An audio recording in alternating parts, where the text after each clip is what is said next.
All right. Is it going? Go live. Hit that. Bada bing, bada Oh, boom. can you hear me okay? Yeah. Am I good? Yeah. Cool. I need a new headset though. Why is it still showing the thing? Update. There it goes. I don't know. Woohoo! You gotta hit refresh. Are we live? We should be alive indeed. Yes. Okay. I'm now going to read through the show notes now that we're live. Okay. Well, while you're reading through, I have to get the intro out of the way. Welcome to episode 18 of the Griff and Go show. So we're legal now. We can have adult content on the show. And with that adult content comes my raid lead Draalug, who has an ASMR voice from what I've been told from people that watch our raid nights. So Draalug, thanks for hanging out tonight. Thanks for bringing me on. I'm still very surprised by that. I always thought I was had a very strange voice, but I think that's a very common thing. No one likes their voice. I think I don't know if we could do a whole segment on why people like your voice. I think it's because you're a raid leader that doesn't have an irritated tone in every single thing they say, and people find that that change of pace uplifting. Because most raid leaders are like, come on! Oh, God! I said you're supposed to bubble sack after. Oh my God! And when someone instead is like, okay, go ahead and bubble sack. You missed your bubble sack. Don't worry. We'll try again next time. One. Yep. Oh, they missed theirs. Okay, we'll go ahead and we're just gonna wipe this because you're all dumb. You know, like that cool, calm. People really appreciate that. I think I sneak one of those in every once in a while. Yeah. I mean, if it's like sometimes you need like because like you know like the if you go way back to like OG Classic, there's that video of like the 50 GDKP or 50 DKP minus like the Onyxia run where he's yelling. Like that's how most raid leaders were, and a lot of people think, and maybe it's true, that kind of like yelling constantly is the thing people need to actually like not tunnel vision and not wipe. Whereas like I don't think nowadays people really appreciate it nor need it. Like I don't need to be told my job. I mean, someone calling D-Sax, cool, good job, but like, come on, press a button harder. It doesn't really do much for me. I try to take the Bob Ross approach. Happy little pulls. You see that spoof they're doing of Bob Ross, the movie? I don't know if you guys know what I'm talking about. It's called Paint. Who is Bob Ross in that? It's oh my God, Owen Wilson, I want to say. Oh gosh. Wait, the WoW guy? Owen Wilson? Wow, I think so. Hold on. Now I want to look it up. I just watched it the other day and I don't remember. Because he doesn't look like anybody. Paint the movie. If you type paint, it doesn't help, by the way. Type paint the movie. Got a lot of Home Depot ads. Home Depot, dang. Oh yeah. Owen Wilson, who it's not about Bob Ross. So it gives you Bob Ross vibes, but the main character's name is Carl Nargle. Yeah, but he's like Bob Ross. It's essentially Bob Ross. I heard that David Arquette gave Bob Ross lessons on the Scream sets for the movies. Fun fact. Was Bob Ross in the movies of Scream? No, he would like for the cast, like between takes and everything, like he would have Bob Ross classes where he would teach the other actors how to do like Bob Ross paintings. Okay. I thought you were saying okay, sorry. And since cool. Ness, And welcome. Yeah, since Ness just dropped a 30 euro, is that sign? It's like an L, but it's an E. I have to thank the homie Ness, bro. Thank you. And Lyra. Liger with sharp talons. No, that's either a lira or you're talking about just like the European money. Was it euro? Euro, yeah, that's what I said. Euro. You said it looks like an L. Yeah, and an E. It's both combined. But yeah, Spirit also the other day dropped a super sticker because it's YouTube, and yeah, shout out to both of you guys. Thank you. Check out Spirit on Twitch. Let me find her Twitch link real quick. She plays Boomy. She also does like Disc Priest, Holy Pally, and I think she's probably going live tonight on Boomy. Let me find her. Spirit Chill. Here we go. But yeah, she's like the happiest person you could watch raid and stream at the same time. Polls. We're moving along. Polls. I did just burning through it all. I did one 6 days ago. Grif did one yesterday and stole like the entire poll. But it's good because what does that mean? We have different audiences. I mean, mine was if Ulduar got nerfs, when would you want them to go live? And yours was Ulduar nerfs. Your thoughts? But it's different. It's different.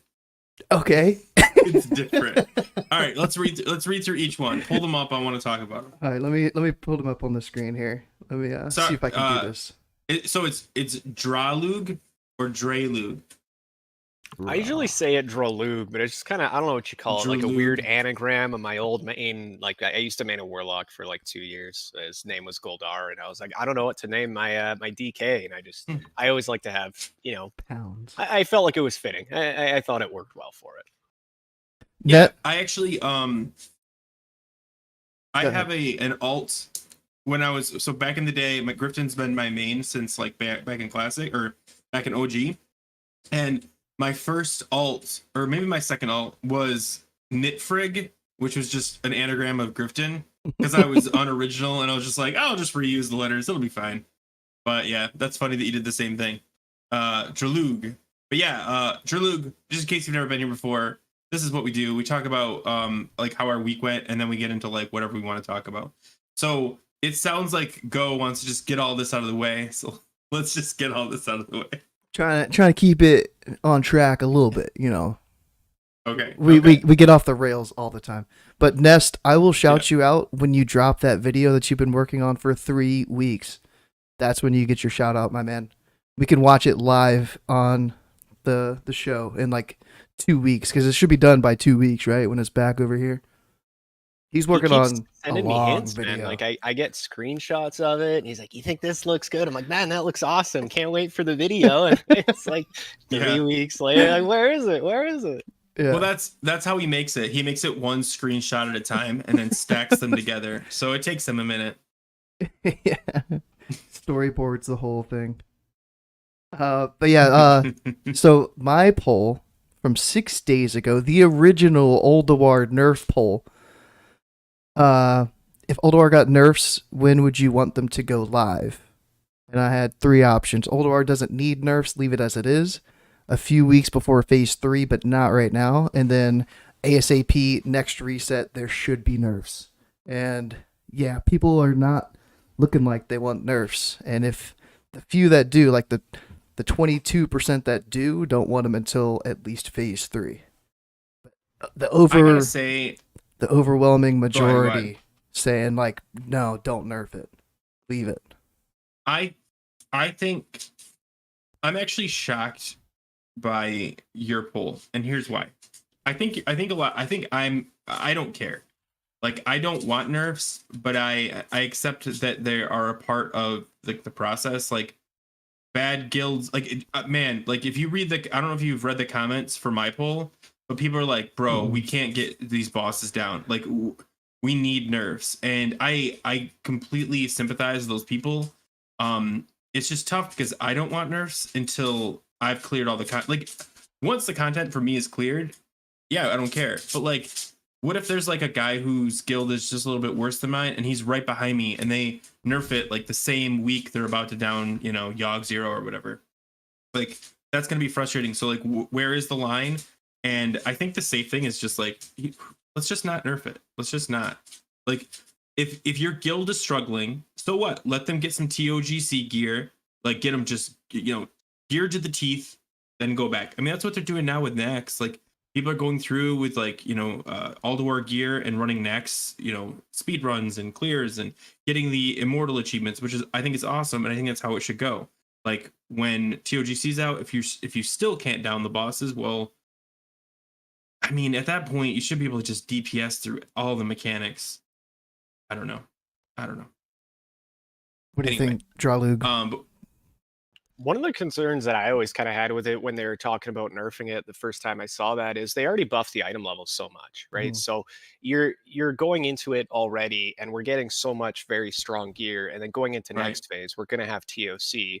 Well, pretty much 10-man normal, 10-man heroic, and 25-man normal, almost all of that gear is completely eclipsed by what you can get at Ulduar now. So if they nerf Ulduar to the point where the hard modes are, achievable by almost every group, right? If they do nerf them quite as hard as they say they're going to, well, then now everybody's going to basically be TOGC geared, like right off the bat, ready to go, right? And I feel like it's going to remove the incentives for that kind of content, right? Because the guilds that are currently struggling in, say, Ulduar and aren't able to get all the hard modes down, eventually TOC is going to come out. They're going to have, 10-man normal, 10-man heroic, 25-man normal, 25-man heroic. They're going to have all of these different areas where they can also get all this other gear to then also go back and do this additional content.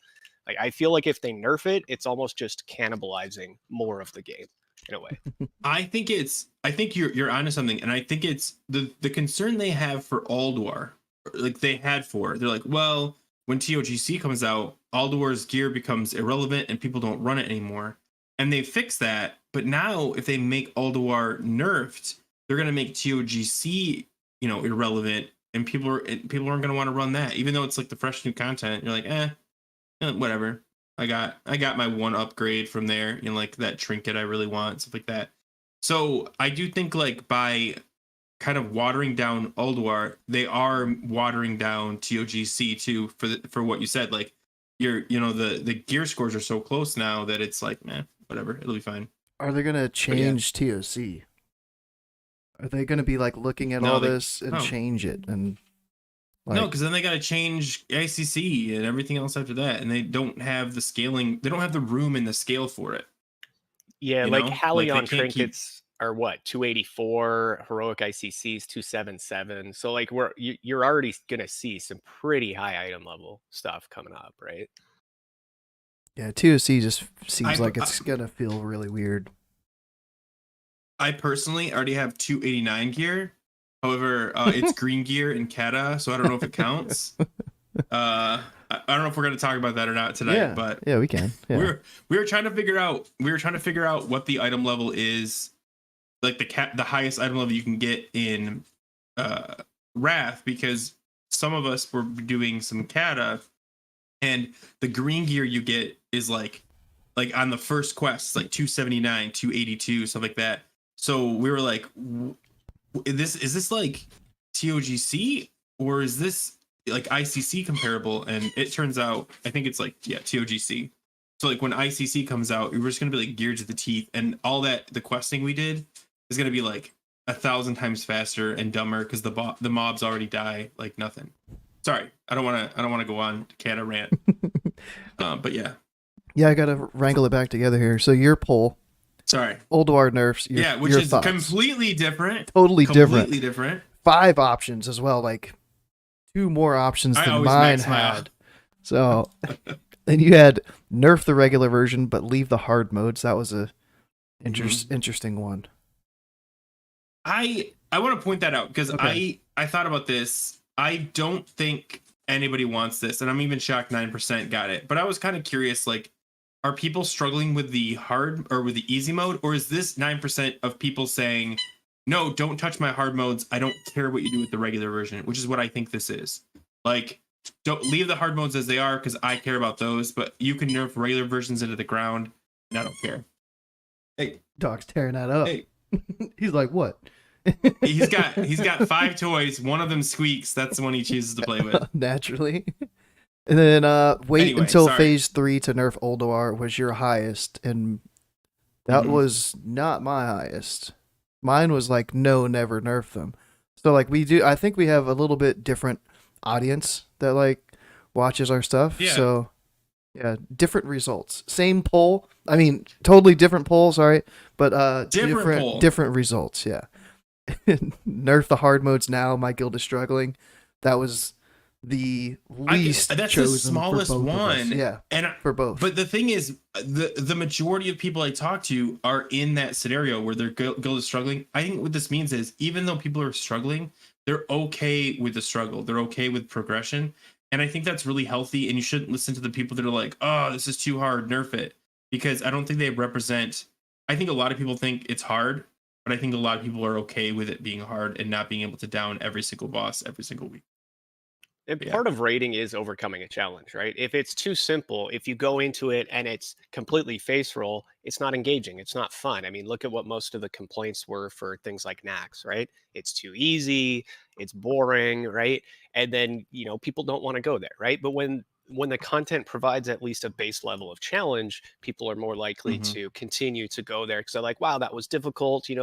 They go, look at the logs after that raid or whatever it happens to be and see their path forward for how they're going to do better next week, right?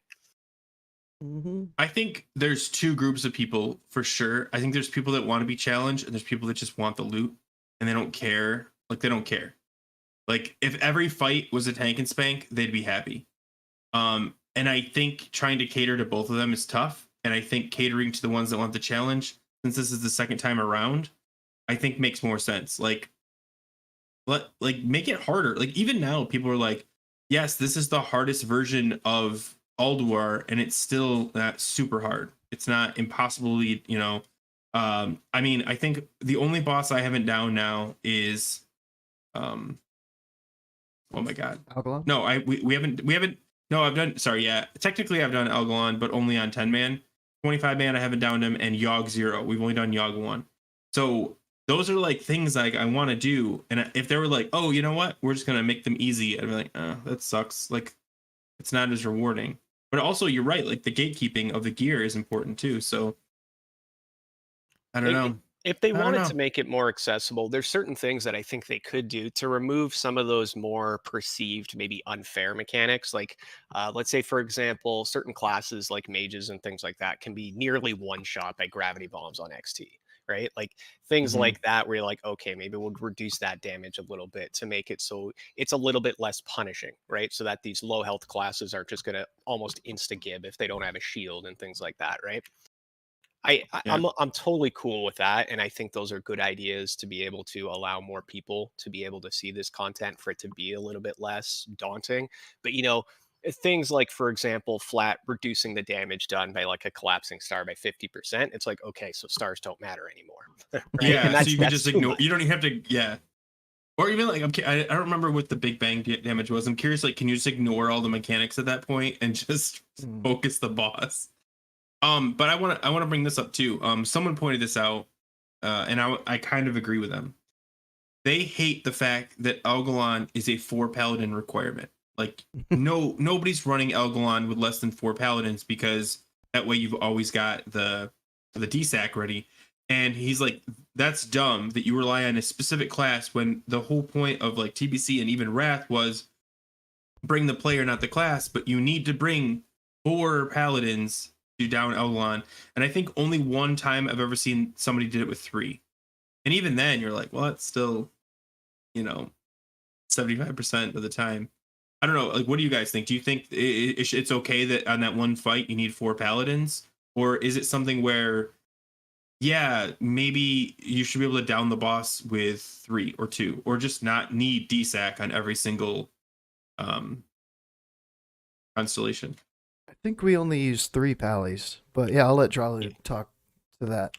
Yeah, that was one of the things that we honestly struggled with for the first few weeks when we were coming up with our plans and how we were going to tackle Algalon was, what are we going to do for these collapsing stars? We only have 3 pallies in our core roster. We can't desack every star.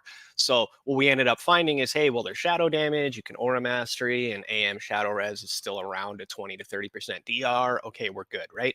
Obviously, guilds that have more paladins, if you have 4 paladins, now you can start stacking things, right? You can desack and AM to drastically reduce the damage that's incoming there. So I think it's still possible. I'm definitely, especially looking at our attempts and the things that we've been doing on Algalon, most of our issues have came down to just star kill timings, poor communication, those kind of things, rather than just the actual star damage itself. So I don't know. While it might be nice to reduce it slightly so it's a less punishing mechanic, I think it's still okay, and I think it is doable with 3 for sure.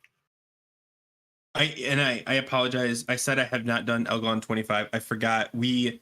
We struggled with him, and then we brought a 4th paladin in one shot. There you go. Because like that's why I was but that's what I mean though. Like, we literally had to change a player out to down him, and everyone was like, it feels like cheating. But like, it's so much easier with 4 because you literally always have a DSAC, and yeah, it's like cool, we're done.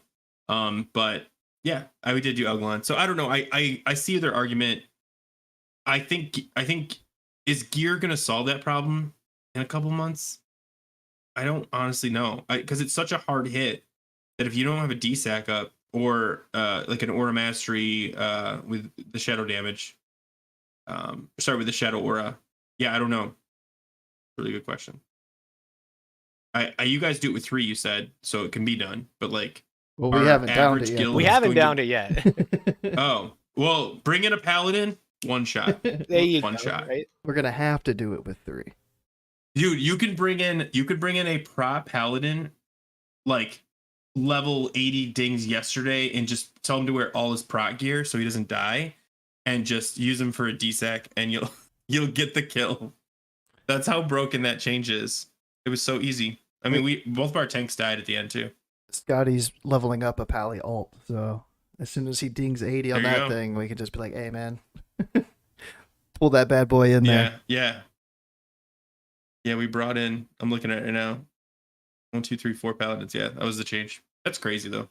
Yeah, we'll be going back in tomorrow night for our 1 hour of Algalon prog for the week. You know, I think that is one nerf I'd be okay with, is if they get rid of the 1 hour limit. Like, especially if they wait until phase 3. I like the 1 hour limit because it does force you to like we were talking about this. Okay, Hodir.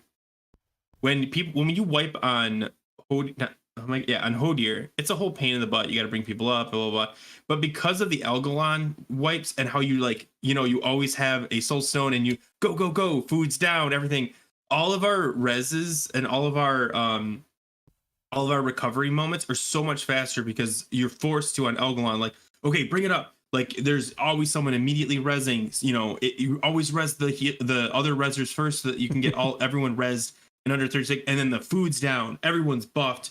They set up a 40-second pull timer, and you just go, and it forces you on every other fight to use those same like shortcuts, mechanics, tricks to get people like go.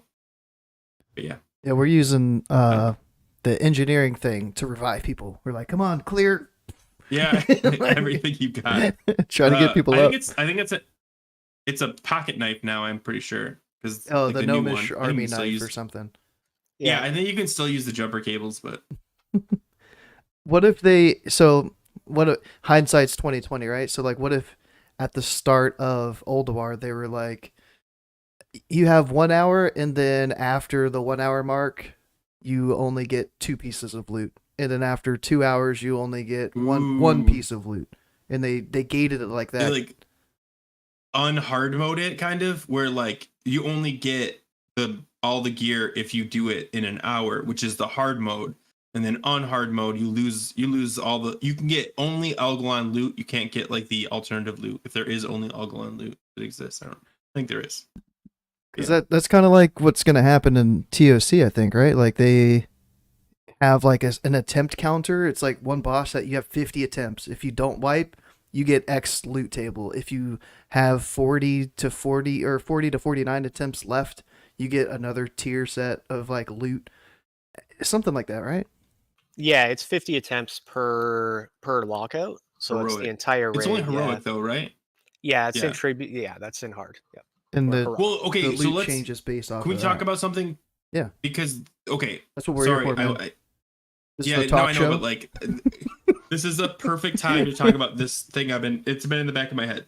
Get it off your chest, man. So TOGC is coming out. There's regular and there's heroic of 10 and 25.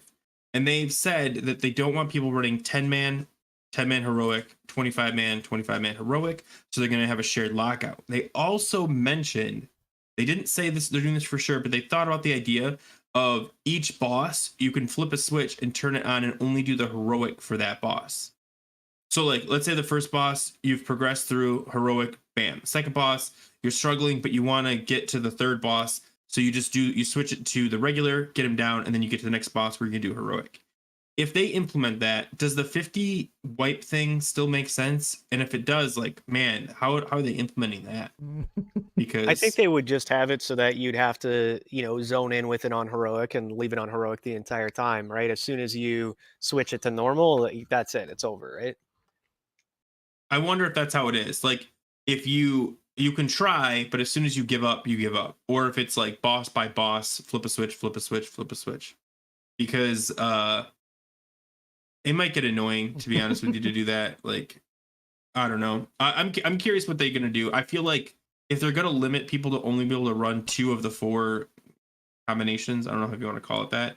I think they should come up with a way that people can run the right type whenever they want. I don't know. I'm really curious how they're gonna figure that out. I mean, that's how it was in ICC back in the day, right? You could toggle it between heroic and normal on a boss by boss basis, right? There wasn't the, tribute to insanity, 50 attempts and heroic type deal. I think for a while there was a certain number of attempts on the heroic Endwing bosses. I don't remember how long that was in the game for, though. Yeah.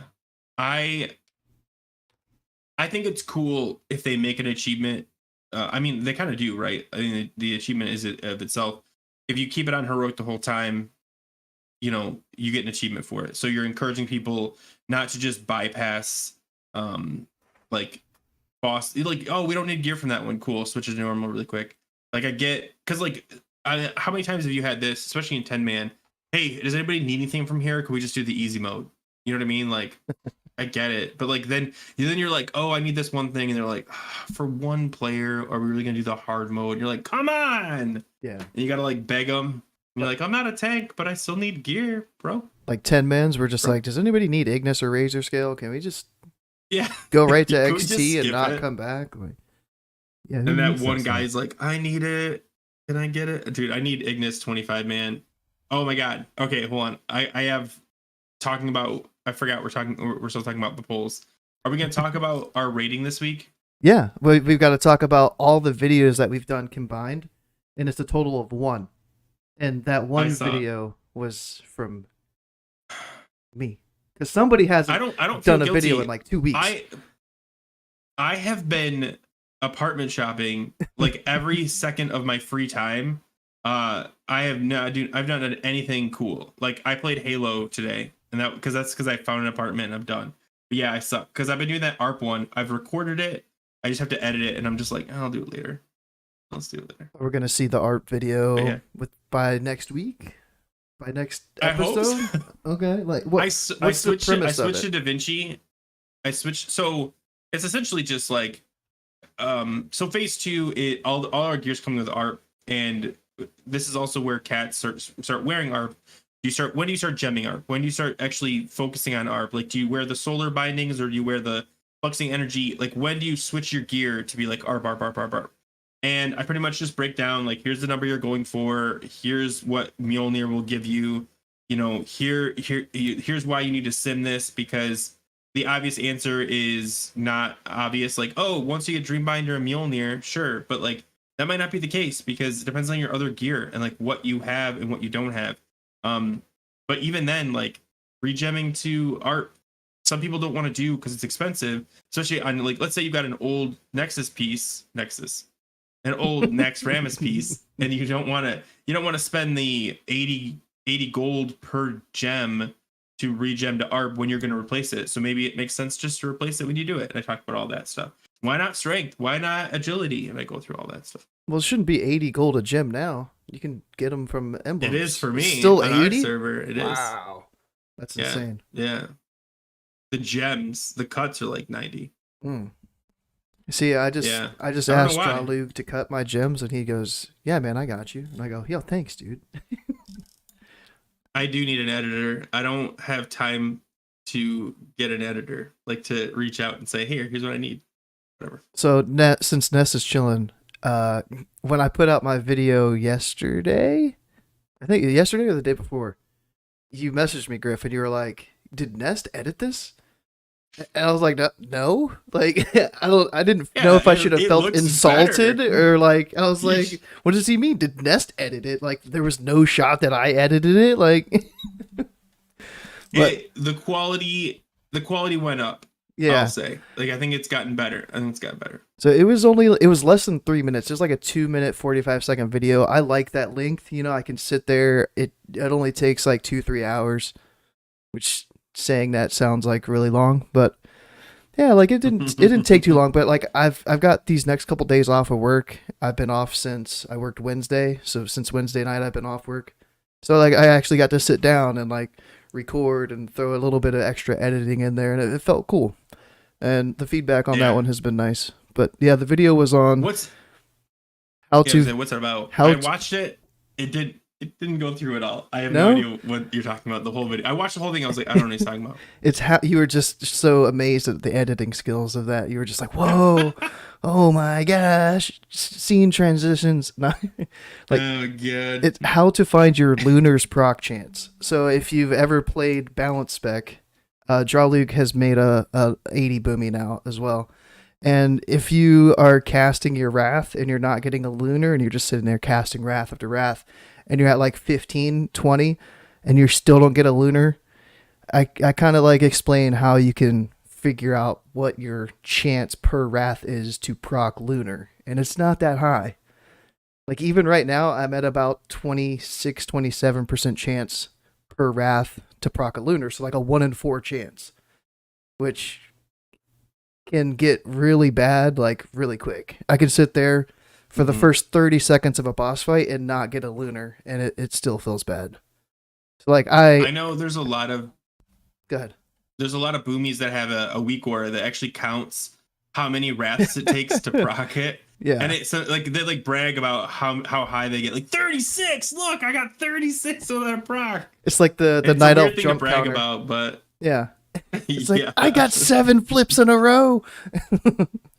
But yeah, exactly. it's just like somebody commented. I think they deleted it, or YouTube was just like, "Nah, dude, that was a shit comment," and they got rid of it for me. But they were like, "It's so simple to find this out. You don't need a website. You just multiply the percentages, and you've got your result." It's okay, but I don't know. Yeah. Nest opened my head to the idea of even figuring out what the proc chance is. And you know, you take your crit percentage, there's debuffs on the boss, there's talents that give you extra crit, add all those things together, and then it's like 40%, but then it's times 60%, so it's really only like 22% chance to proc a Lunar. And it's like going from phase 1 to phase 2, our 4-set bonus was 5% Wrath chance. Like 5% crit chance on Wrath and Starfire for our 4-piece. And then when we went to phase 2, we got our tier 8. That 5% is just gone, but we get 7% crit for Starfire and 7% damage of Wrath. So I was freaking out. Yeah, I but was you like, have to get Lunar to proc to use the Starfire. yeah, so that 7% is null and void if we can't even get into Lunar. But I was thinking it was like, 5% crit meant 5% chance to proc a Lunar, but it's really only 3%. So it's not as big of a deal as I thought it was going from tier 7 to tier 8. And that was the main purpose of the video. A good chunk Plus of the that's stats. also recovered by the stats. Yeah, just exactly as you said there. The eye level upgrade, yeah. More intellect, more crit chance, more crit from the pieces of gear, yeah. Yeah, I think everyone goes through that. Like, we have a really good 2-piece for, oh my god, 2-piece, I hate saying this, 2-piece tier 7 bonus. And, so like a lot of people are running 2-piece tier 8 and 2-piece tier 7. And nobody wants to give up that 2-piece because it's so good. But like at some point you have to just accept the fact that like the other pieces are so well statted that losing that, thing, it's like, yeah, you lose it, but like you eventually gain like enough that it's, you don't even wear tier anymore. You wear 2-piece tier max. But yeah, I think it's tough when you have to give up a tier that's so good and you're like, what do we do? Because you just want to like hold on to it for as long as you can. You got rid of tier really quick though, didn't you? I prioed tier on my loot list. I prioed the shoulders and the gloves, I think. Because I was like, helm and chest I can get with my emblems ASAP like the first 2 weeks. And then if I prio shoulders, gloves, then I can have 4 pieces like within 2 weeks, hopefully. And it worked out that way. I'm so low prio on shoulders. I've lost to so many people. Not even like lost, just not been given shoulders, and it's the only thing I want like right now. Like I want the 4-piece because I've got like the garbage shoulders. You know, like the tier 8 instead of the tier 8.5, and it's just like, ugh, what am I doing with my life? Ugh. All Anyway. right, let's bring Draalug back into yeah, the go ahead. conversation here. We've talked Yeah. about our polls. We Okay, talked about our videos. It's all good, man. What's going on with you guys in WoW? You guys rated, so how's rating going? Draalug, take it away. Okay, my turn. I mean, I think it's going good, honestly, like overall. I'm not sure too much how to add to it. Okay, let me ask you, because I think there's a lot of questions like people, what do you think of raid leading as in Ulduar specifically? Like, do you like it? Do you think it's harder than Nax was? It's the same thing, the same idiot screwing up the same idea? Or is it like an extra level because the mechanics are much more complicated than anything we've really seen so far in Classic? I'd say yes, yes, and yes. Yeah. So, I mean, obviously, there's always going to be that, I mean, I'm sure it's the same in any guild, right? You're always going to have certain individuals that are more prone to making mistakes, some larger, some smaller, right? It happens, right? Such a nice work way to through them, say it. everybody moves past, right? But, So like, polite. I do He's definitely... right here, man. God damn that go guy, man. No, but, Died like, on Vessex 3 times.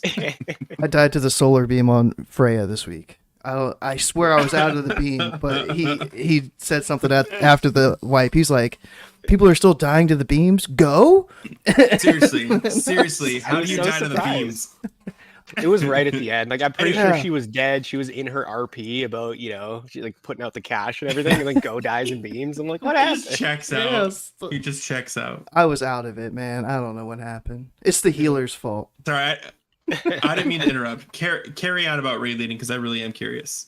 So, like, I find that there's definitely a lot more that I need to pay attention to, right? So, like, I've started looking for different things that can kind of help with, things like MRT and timers in MRT notes and things like that can kind of help automate a few of the things to get it off my plate. So I'm calling out fewer things because, like, if I have to call like various raid mechanics, AoE mechanics, ask for DSACs, healer cooldowns, or tank cool or whatever, right? And you're going through all these different things, like it's just too much, right? There's too many things going on. So I will definitely say that. And I, like you said earlier, there are some guilds that are like, hey, we're really struggling to get this specific hard mode down. Let's just say, for example, like XT hard mode, right? Like XT hard mode itself is relatively simple, all things considered. But if you don't have like a good DSAC rotation down or anything like that, and people are struggling to use those cooldowns at the appropriate time, it's going to be a pretty heavy challenge, right? It's too much to kind of recover from unless you want to like 6 heal it or 7 heal it, right? Yeah. I definitely think I find that the sack cooldown rotation is a discussion on so many boss fights that it like, so for example, I think in my guild for Vessex, for the kick rotation, they actually drop out of our Discord into their own private Discord, and that way they can discuss kick. And you almost want the DSAC people to do the same thing, except they also need to hear calls for other things, so you can't really do that. Whereas like on Vessex, like it's all melee. They just stand there. They literally have nothing else going on. But it does remove the clutter of them talking about kick comment calls, even though I think one person could really like get away with kicking almost everyone.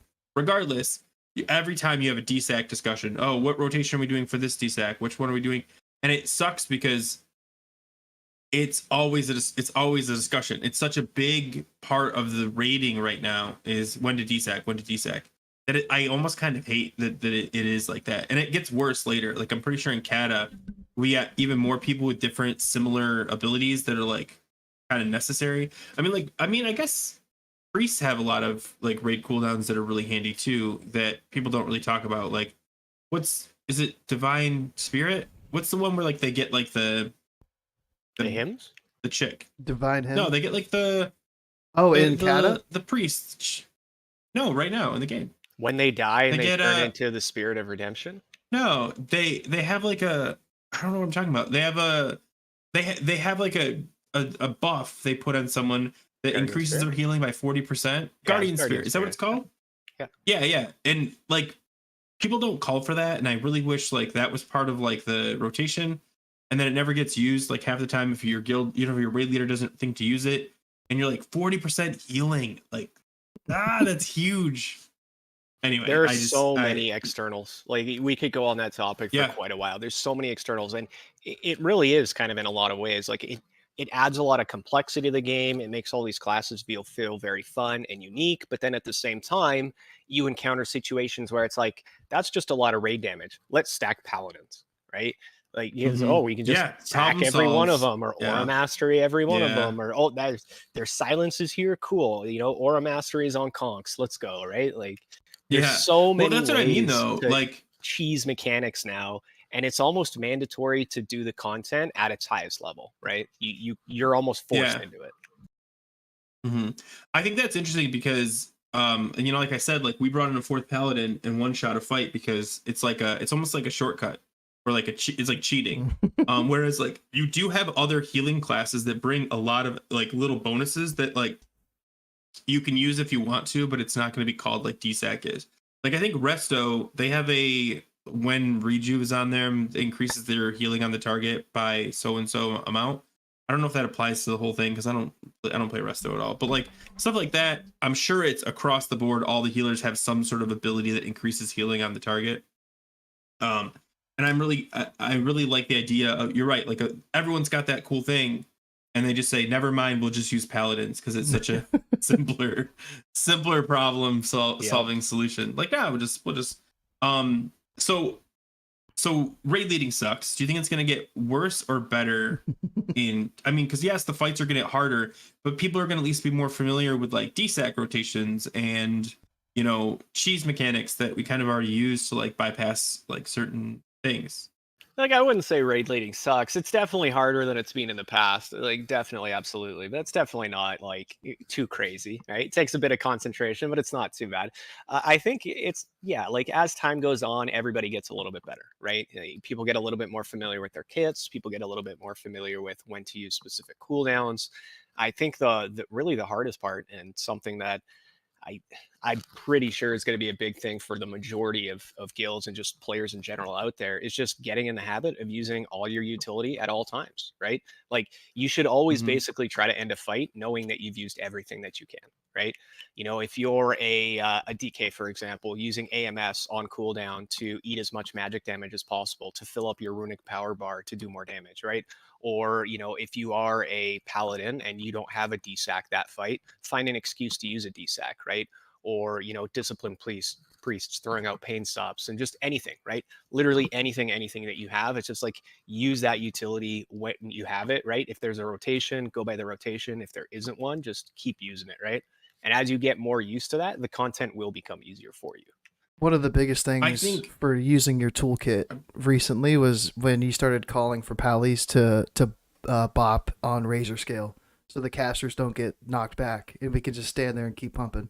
That's my favorite change of like cooldowns yet in Ulduar, and it's not even a fight that really matters that much, but just having that bop, it made like the next 2 raids just feel like exciting to get to razor scale. I was like, yes, I don't get knocked in anymore. I can stand here and pump. Well, it's the same with Oriaya, right? You throw out bops and early salves and things like that so that people can just throw it into the ads, right? Let me ask you then, because I think you're making a really good argument, but the counter to that is parses. And as a raid leader, how much do you find yourself struggling with like the parse gods of like people ignoring a mechanic because just one more cast? We wiped on Hodir last night because of that. People didn't want to get the ice blocks out, so we had to wipe it. We're on a really good base. Like we were crushing it. I think it was like 40%. Like at the start of the first flash freeze, he was dying. Like it was going quick. Yeah. But then first flash freeze happens. Few of them get out, and then it just happened to be how it was. The mage gets to be the one who gets launched away. It's far in the back or way behind the melee or whatever it happens to be, right? Doesn't get broken out. We lose singed. All right, that's a wipe, right? There's no point if you don't have your singe debuff up. So it happens, right? I think it's definitely something that is an issue, and I think is going to be an issue in almost every guild at almost every point. Like, there's always going to be those few people who are just like, I just want to Zug, right? Yeah, and Yeah. Scotty J was doing like 18k DPS, like leading our damage, like on that attempt that we had to call the wipe on. As a Shadow Priest, he was just pumping, and I was like, aha. But it was crazy to see a Shadow Priest up there. I mean, they're moving up. I think they're above Boomies now, right? Mm. I mean, on like 3 fights. On 3 fights, Oh, they're above like- Boomies. They're on, yeah, They're probably. above them on Vesix, on Hodir, like the big boost ones. They seem to scale better with those big boosts. Some of their dots can crit as well, so I think they get a big benefit from the Storm Cloud and things like that. Whereas certain other classes don't get an extra benefit to their dots from the crit, whereas Shadow Priests do. So it's another little compounding effect. It's kind of like Fire Mages, right? Why are Fire Mages king of that? That crit buff, right? If you make Yeah, excellent just use of that crit buff, Oh my you're on gosh. top, right? For sure. So what else Yeah, have that's you kinda been cool, doing, Goldar? You or Draalug, sorry. You have how many 80s do you have, and are you like rating on all of them each week? Because Not all of them each week, but I have 6 80s right now. All of them are pretty much Ulduar geared, at least 10-man Ulduar geared. Like, they've all done like pretty much a full hard mode Ulduar clear. Not all of them have an Algalon kill, but I guess only my priest has an Algalon kill. yeah, so Yeah, You have a I favorite? like seeing things from multiple perspectives, right? I think it's really great. And, obviously I'm trying to do them the best I can, but in some ways, I guess that turns me into that jack of all trades, right? Master of none. Mhm. But, then it's like, okay, well, I've done all these fights as a DK tank. I've done all these fights as a melee DPS. I've done all these fights as a warrior tank. I've done all these fights as a caster DPS. I've done all these fights as a disciplined priest, is like a preemptive shielding healer. I've done all these fights as a resto shaman, right? Like just a raw throughput healer. It's like I understand these from multiple perspectives, which I think makes it a little bit better for me as a leader, because I know the fights from multiple different angles, so makes that aspect of my job easier, I guess. Mhm. So, do you have a favorite? You mentioned Jack of all trades, Master of none. So I assume Druid is your favorite class. I've only done one Ulduar clear on the Boomkin so far, so I haven't been able to get into it too far. But I will say that it is definitely a lot of fun. I was always kind of sad that I never played original like Boomkin back in the day when it first got its TikTok Eclipse mechanics. So now actually being able to go back and do that, super fun. Yeah, Go hates the Kata version. He hates. Yeah. So we can talk about that a little bit. I've been on the Kata server. I hit 85 last night. The private Kata server from White Main called Maelstrom, I believe is Stop what it is. saying it. As long as you don't advertise it, you don't get in trouble. I'm not telling people to go play it. I'm not saying, hey guys, Alright. this server's great. You need to log on, make an account right now. No, I didn't say that. Not my channel. Not my channel. I don't care. You can say whatever you want. I'm not gonna sit there and like dance around it and be like, so there's these servers that we don't talk about because we can't talk about them, but we're playing them, but we're not saying that. I'm not dancing around. No. I just say private server. And I never go into details. Oh. But yeah, Well, yeah. do what you got to do. Yeah. So I Alright, anyway. hit 85. 1 to 60 was absolutely terrible as a balanced druid. Terrible. You leveled without me? 1 to 60? You said 1 to 85. I'm 85. Yeah. We were 82 and a half. I You told bailed on you. me. I told you. I was like, dude, I gotta hit 85. I was gonna play with Mincy and try to like get some heroics and stuff. No, it's fine. It's cool. No, it's cool. I get it. But I'm dude, not mad. I'm not mad. so like on this server that I can't say the name of because Grif has silenced me because he hates free speech and is a censorship overlord. You're making it worse. Just say private server. So like, on this private server, you level 1 to 60. It's 3 times XP, and then as soon as you ding 60, you go to your mailbox and you get loot, and it dings you all the way to 80. So you skip in 60 to 80. It's nice. And then once I hit Really 80, nice. I liked it a little bit more.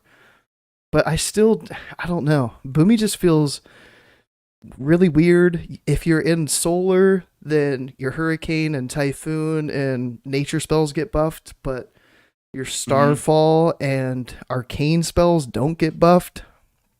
So like Yeah. I don't So really you like gotta that. know when to use your AoE. You Yeah. gotta know which AoE to use in the moment. Yeah. Because right now I like It's popping harder. everything. I like popping starfall and then a typhoon and then hurricane and having nature and arcane just blasting down an AoE pack doing 30k DPS. Like that feels really fun. So like I'm scared, but I've only been 85 for 12 hours, so I haven't really played end game for too much. How's Feral feeling? Feral feels. Oh man. Feral. Okay, with Feral Cat or Feral Tank?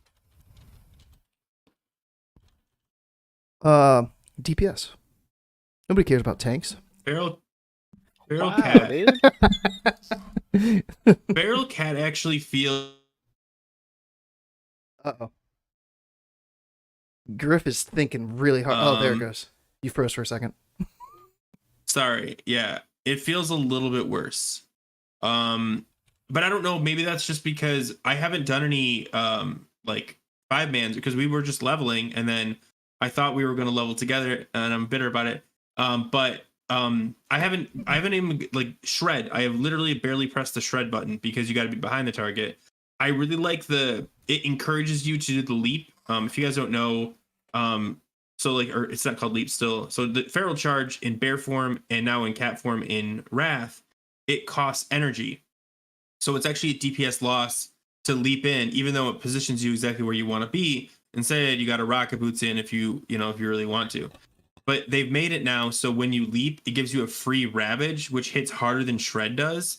So it makes it like worth it to heroic leap, feral charge cat into there, which is fun because then you actually want to press that button to leap in and then shred. But honestly, it's similar rotation. I've done no glyphs though, so I don't want to. Yeah. I don't want to say like feral's good. Like I've got the rotation. The rotation feels very similar. It just feels worse, probably because I'm not 100% sure of like what the mechanics are, like what the new trick is. Like there's always a new trick, like if you got your sliding bar, I'm sure I've got something that does something, but like we still get Tiger's Fury regen, stuff like that. So it's all the same to me. But yeah, I had fun. I did enjoy leveling it more than original classic for sure in Kata. Yeah, right now my main thought is like I don't know if I would want to play a Kata classic. That's my hot take for playing the private server for a week. Not even a week. 5 days. I'm not sure. I honestly I don't want to commit. It's gonna come down to how much I like the 5-mans and the raids. Like if I get in there and I'm like, this is cool, but then I might not. But yeah, like the leveling was fun. I don't know yet. I don't want to say anything. We're not done yet. We're not done with the game yet. Yeah. So other than playing the private server, I hit 80 on my third boomy on Mankrik, so now I have 4. Congrats. I got the 1 on Benny, the 3 on Mankrik, and I took my boomy into our VOA last night, our VOA 10 for its first raid, and of course no druid loot dropped, so I'm still super low eye level, super low gear on that thing. But How many wraths for Eclipse though? I don't know. It was the end of the raid night. I was tired. It was a stressful raid for me. A little bit, yeah. And then we Goldar runs our GDKPs on Saturday. So our last GDKP was a 9,500 payout. Pretty nice. We have Nice. this druid buys all resto gear, all feral gear, all feral tanking gear, all boomy gear. It doesn't matter. If it's a 2/5 piece, If it's leather, he'll take it. He's buying. If it's cloth leather, he's buying it. It doesn't matter who's bidding him up. He doesn't care. He's like 18K. Okay. 20K. Okay. 25K. Yep. I want it. And it just boosts our pot. But it's like if you want something, and he's in the raid, you got to pay for it.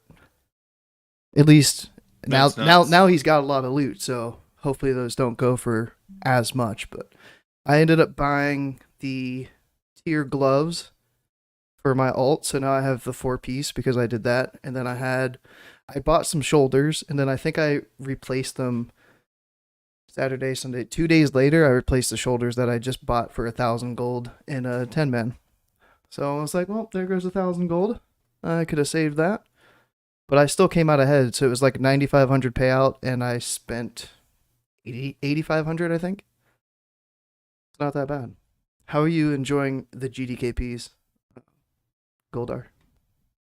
I mean, I've always enjoyed them. I've been running them since pretty much close. classics, so it's been a good time for me. I feel like at first I never knew what it was, right? Like when I kind of started playing the game again back in original classic, I had like no idea what I really wanted to do, right? And eventually I went to a couple GDKPs and I kind of realized that hey, this actually works pretty good because it avoids a lot of the follies of regular pugging, right? Where you wipe on one boss for whatever reason and people just leave, or you kill that boss that the one person's like, well, I only need this one piece from this one boss, it drops, they win it, or it doesn't drop and they just leave, right? And then now you're stuck trying to fill it again, and it automatically removes all that. Everybody's incentivized to stay till the end, otherwise they don't get anything, right? The loot is just distributed completely based upon who wants it the most, right? If you want it, you just offer the most gold for it, then you win it, you get it. If you get outbid, it sucks, but at least you're getting paid at the end of the day, right? So it's like either you get loot and get paid, or you just get paid. And either way, everybody stays to the end of the raid, right? So it's just like you set it up, you organize it, and it just kind of goes. And I feel like it's made, as far as like having to pug or having alt raids and those kind of things, it's made them just in general a lot better. I don't know. That's my personal kind of experience with them. I know for some people, they kind of see them as like, oh, well, these guys are probably just Oilers, just swiping, buying all their gold to go to GDKPs. And I honestly have no idea what the percentage of that would be for me. And the reason that I kind of really started getting into them is because back in original classic, I got really heavy into the auction house. Like I went hard into the auction house. I was beyond gold capped by the end of classic. So like for me, it was like, well, if I want gear, where am I going to go? Well, let's go to a GDKP, right? So that's when I started going to them. And that's when I realized, oh crap, these are actually pretty good. Like these make a lot of sense, right? So maybe my perspective on it is a little bit skewed compared to what the majority of them are out there. But at least for me, I've honestly really enjoyed it. And then specifically for our Ulduar GDKPs, I mean, we're now getting most of the hard modes down, even in the GDKP. The only ones we're not doing right now are Council, Mimiron. Oh dear. Oh yeah, we didn't do Hodir. Yeah, Yeah, we were guys, close. Yeah. Is 25-man Mimiron really hard, like for a GDKP, like for a pug? We haven't tried. We haven't tried it yet in the GDKP, and I have a feeling it would be, right? Like it's one of those fights that requires a lot of coordination from the team, right? People have to know what they're doing. They have to listen to call outs. Everybody needs to, follow the direction, control the fires. Yeah. There's a lot of individual responsibilities. I was It's gonna say it's heavy raid leading. Like you're literally calling out. So like, okay, if guys, everybody look for the big water thing, and as soon as it hits, we're gonna run to it, but don't go too soon because you'll die. And okay, that's where it is. Melee, move, and like I feel like there's a lot of like, let me hold your hand through this fight, because if you're not paying attention to a billion things, like melee, where melee get away with a lot of like fights where we don't have to do much. But that's one of the ones where like there's fire on the ground, there's mines on the ground, there's we've got to switch to the assault bots. Ferals tend to be the bomb soakers, so they have a side job they've got to do. On top of that, you've got the casters running away from everything, shooting at the head, calling out when they're going to drop it. Like it's so much. There's so many things, and then also the water bomb. You're like, okay, everyone get away from the water bomb. Now everyone move to the water bomb spot. Now everyone stack so we can what's the term they use? Like fish place the fires and sort of like seed the fires. I'm not sure the term people use. Bait. But like force the fires to be bait the fires to be in a certain spot so that whoever's handling it has control of all of them. Yeah, there's just a lot going on that you need, like either a raid leader who really knows every single thing that's going on, or people that are like they can turn off the tunnel vision and pay attention to like everything. Because like I remember we were in, I think, phase 2. I died 3 times. I got targeted. I was asked to B-res. I ran out to B-res, got targeted by the rockets. I ran out of the rockets into a mine that was underneath some fire, and I died. I got rezzed. It took like 20 seconds to res. I finally get a res. They res me in fire, and I immediately died. Then they run me over again, and then res me as mines are going out. And as I get res, I get blown up. And I was like, thank God we're out of B reses, because I don't want to be res again. Like, keep me out of this world. Beat him up more. Yeah, beat him up. Yeah, I was like, honestly, like, if you, I think the rule is, if you get, unless you're like a key component, once you've died and been B-resed once, you're done. Yeah, you're out. You're done. Like, and this is me coming from someone who, you know, like, B-res, sure.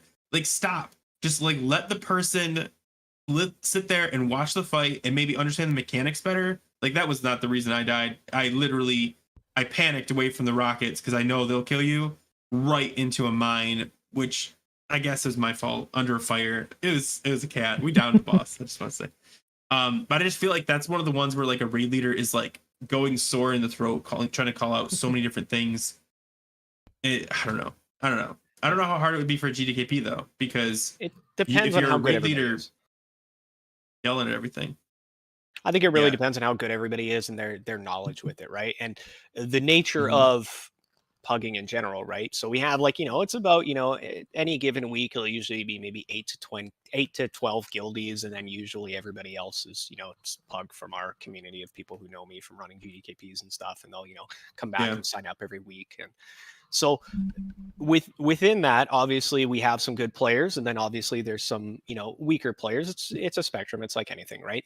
And then you just kind of have to play the best that we can and get as much down with the signups that we get each week, right? So things like Mimeron, things like that, like not everybody has cleared those, right? So those are still some of the hard modes that are quite difficult for some people, right? And then going into that, and not only it being a, you know, a pug, right? So it's a group that maybe hasn't fully raided together. There's always going to be some new people in there. People are on alts, things like that. There's just a lot of coordination involved. There's a lot of class knowledge. It's a very difficult fight, right? You know, like phase 1, you got to coordinate for plasma blasts. Tank has to know how to kite the boss in phase 1. And then you go into phase 2, you have to have a cooldown rotation down. You have to have really strong healers. You have to have really strong DPS to push it quick enough so that the healers don't get too taxed, right? Like, there's a lot of things that have to come together on a fight like that. I think it's a relatively fun fight. Maybe it's something we'll get to later. I think it's a pretty good one overall, but it's definitely one of the most challenging fights in there. Interesting. Yeah, I you know, who said it? Noah Brooks said Mim is the best boss. I don't disagree. Like I said, I've died on Mimeron, but it is the most complicated fight in a good way. Whereas like some fights are complicated in a bad way. Like I think Yogg's complicated in, I think, a bad way. I mean, I don't want to rag on Yogg. I don't like Yogg because it feels clunky, but I don't want to knock Yogg, and I don't want to talk about it yet because I want to talk about it in our tier thing later. But yeah, like I definitely think it'd be interesting in GDKPs to try to get like Mimeron down when you got some guy who's like, hey, first day in Ulduar, how's this going? What do we do here? I'd be like, oh man, we actually we did cancel the GDKP. Sorry. We tried to do that in one of our 10-mans, and I kind of learned my lesson on it, where a guy was like, yeah, I've never done hard mode Mim before. Like, can you guys, like, you know, walk me through? I was like, yeah, sure, we can do it. Well, of course, it's the tank, and it's like, yeah, no, that doesn't work, right? Your tank doesn't know what hard mode Mim is. It's like, we did 3 attempts at it, but like, all right, he's not getting it. Let's just do it normal and move on. I gotta tell you, something like that happened to me too. So I got, as a feral, you get asked to off tank in 10-mans all the time, which is fine because like off tanking is relatively easy in almost all of Ulduar. Almost all the fights are 1 tank fights. The ones that aren't very complicated. So I'm like, yeah, I can off tank. I was under the impression that it was a guildie that the other tank, and it wasn't. We pugged the main tank, and the guy, he's like, I've only ever DPS, and I didn't find this out until like later.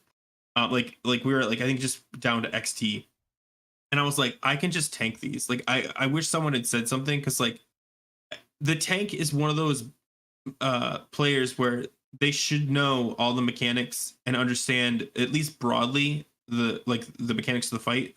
They can't just know their class's role. They have to know, like, okay, you know, here's this. We're calling for D-Sacks in phase 2. You know, like you said with like Memoron.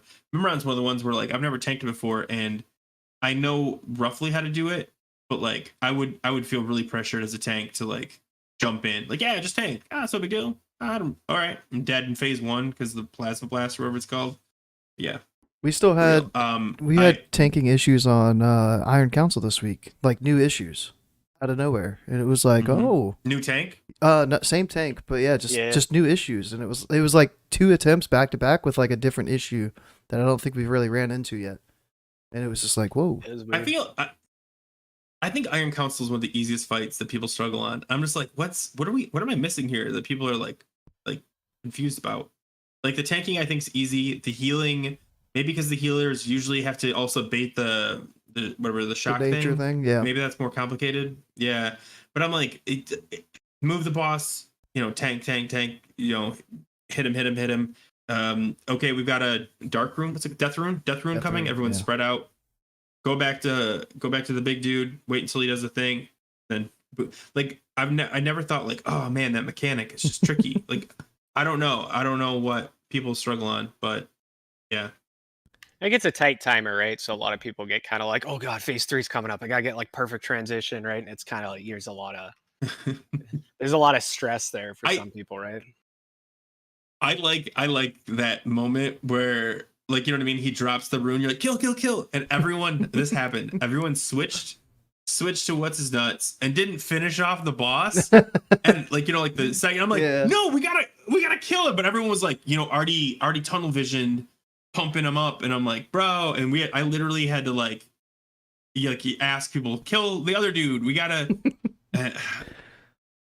because you get like that in that moment. Everyone's like, here comes, this is the moment, and they get all like you know, wired up, and then they didn't kill the second dude.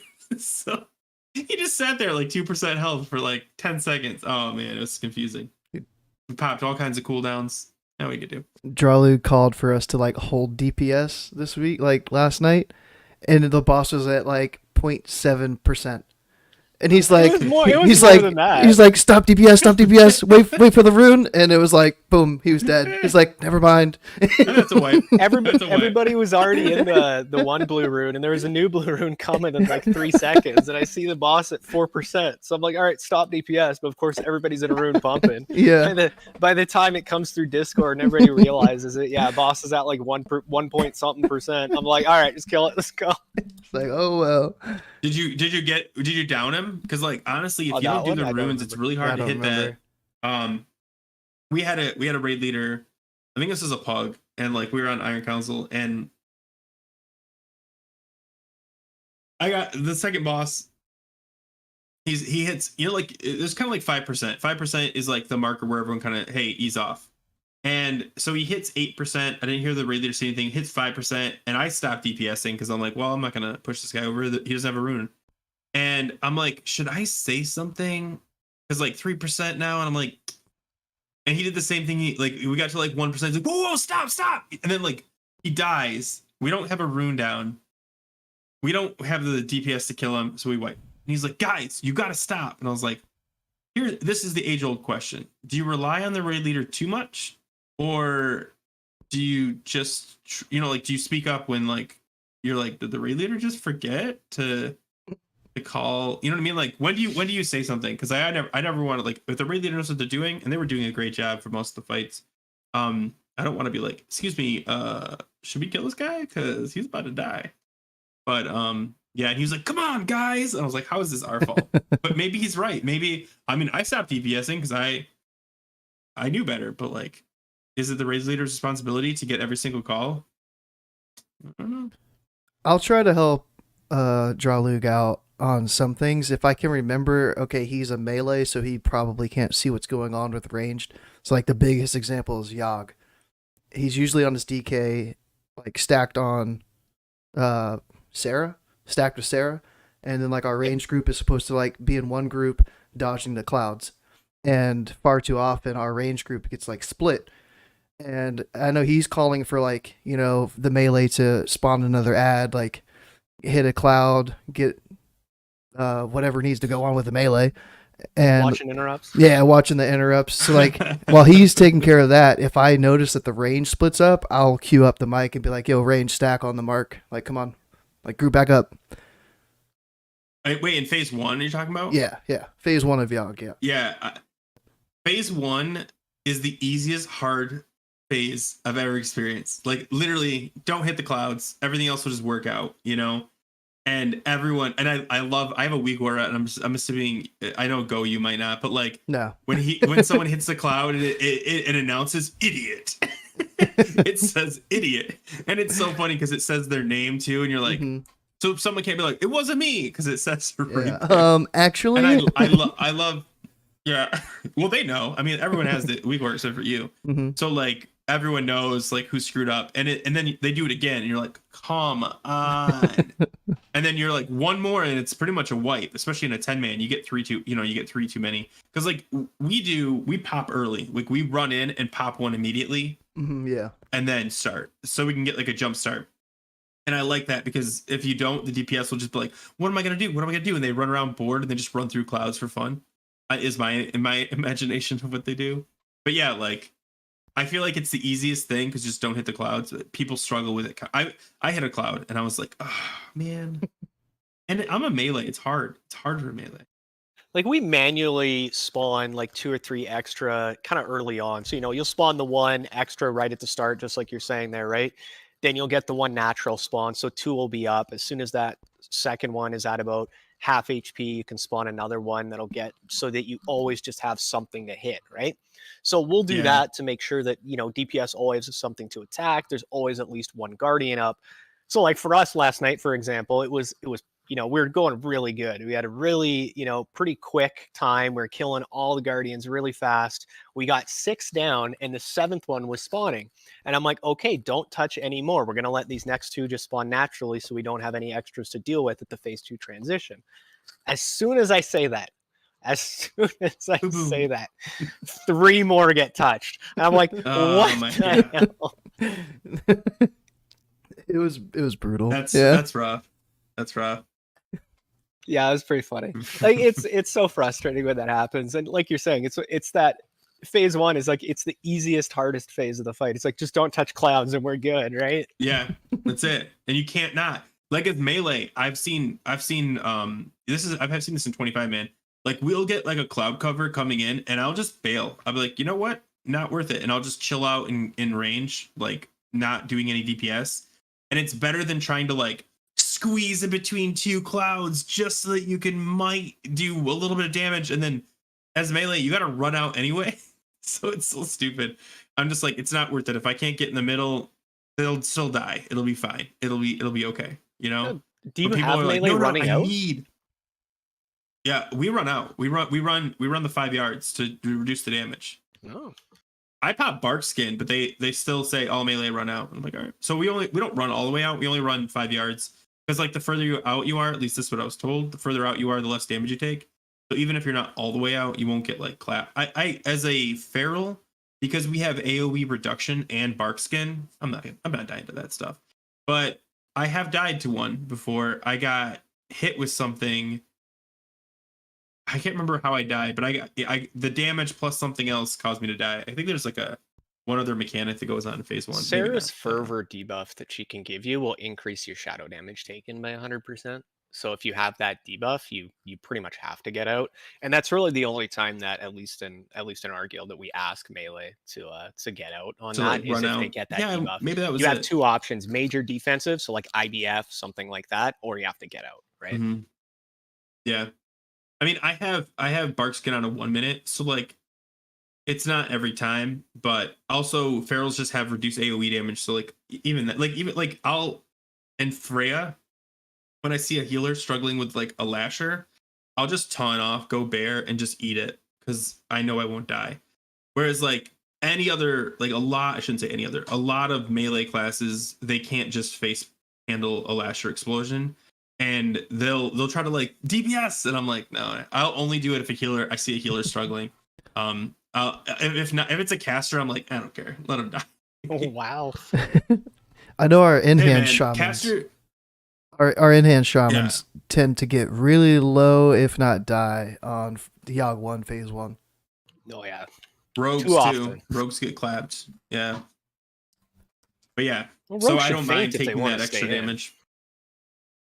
They just pump. But yeah, I think it's funny when people die to like the lashers, because if you time it right, and I think this is one of the one things our raid leader calls wrong, but maybe I'm wrong. When our lashers pop up, we always have a gift pop up at the same time, and all the melee could just go kill the gift, and while like the casters handle like the lashers, but nobody wants to, and he tells the casters to go on the gift, and I'm like, no, give us something to do away from all the lasher chaos that's going on. You know, do you guys kill one by one, or do you do the AoE? We AoE. The lashers will follow you, right? So they target random people. They reset their aggro every few seconds. It's just like those little guardian packs before Freya, right? With the big like guardian and then the little guys where they're constantly resetting aggro. They'll run after whoever they want. So the same thing will happen there, right? If you have melee go run out after the gift, then odds are at least a couple of those lashers are going to go chase them, right? And now they're not in the AoE pack or whatever it happens to be. So I guess it really depends on how you guys are strategizing.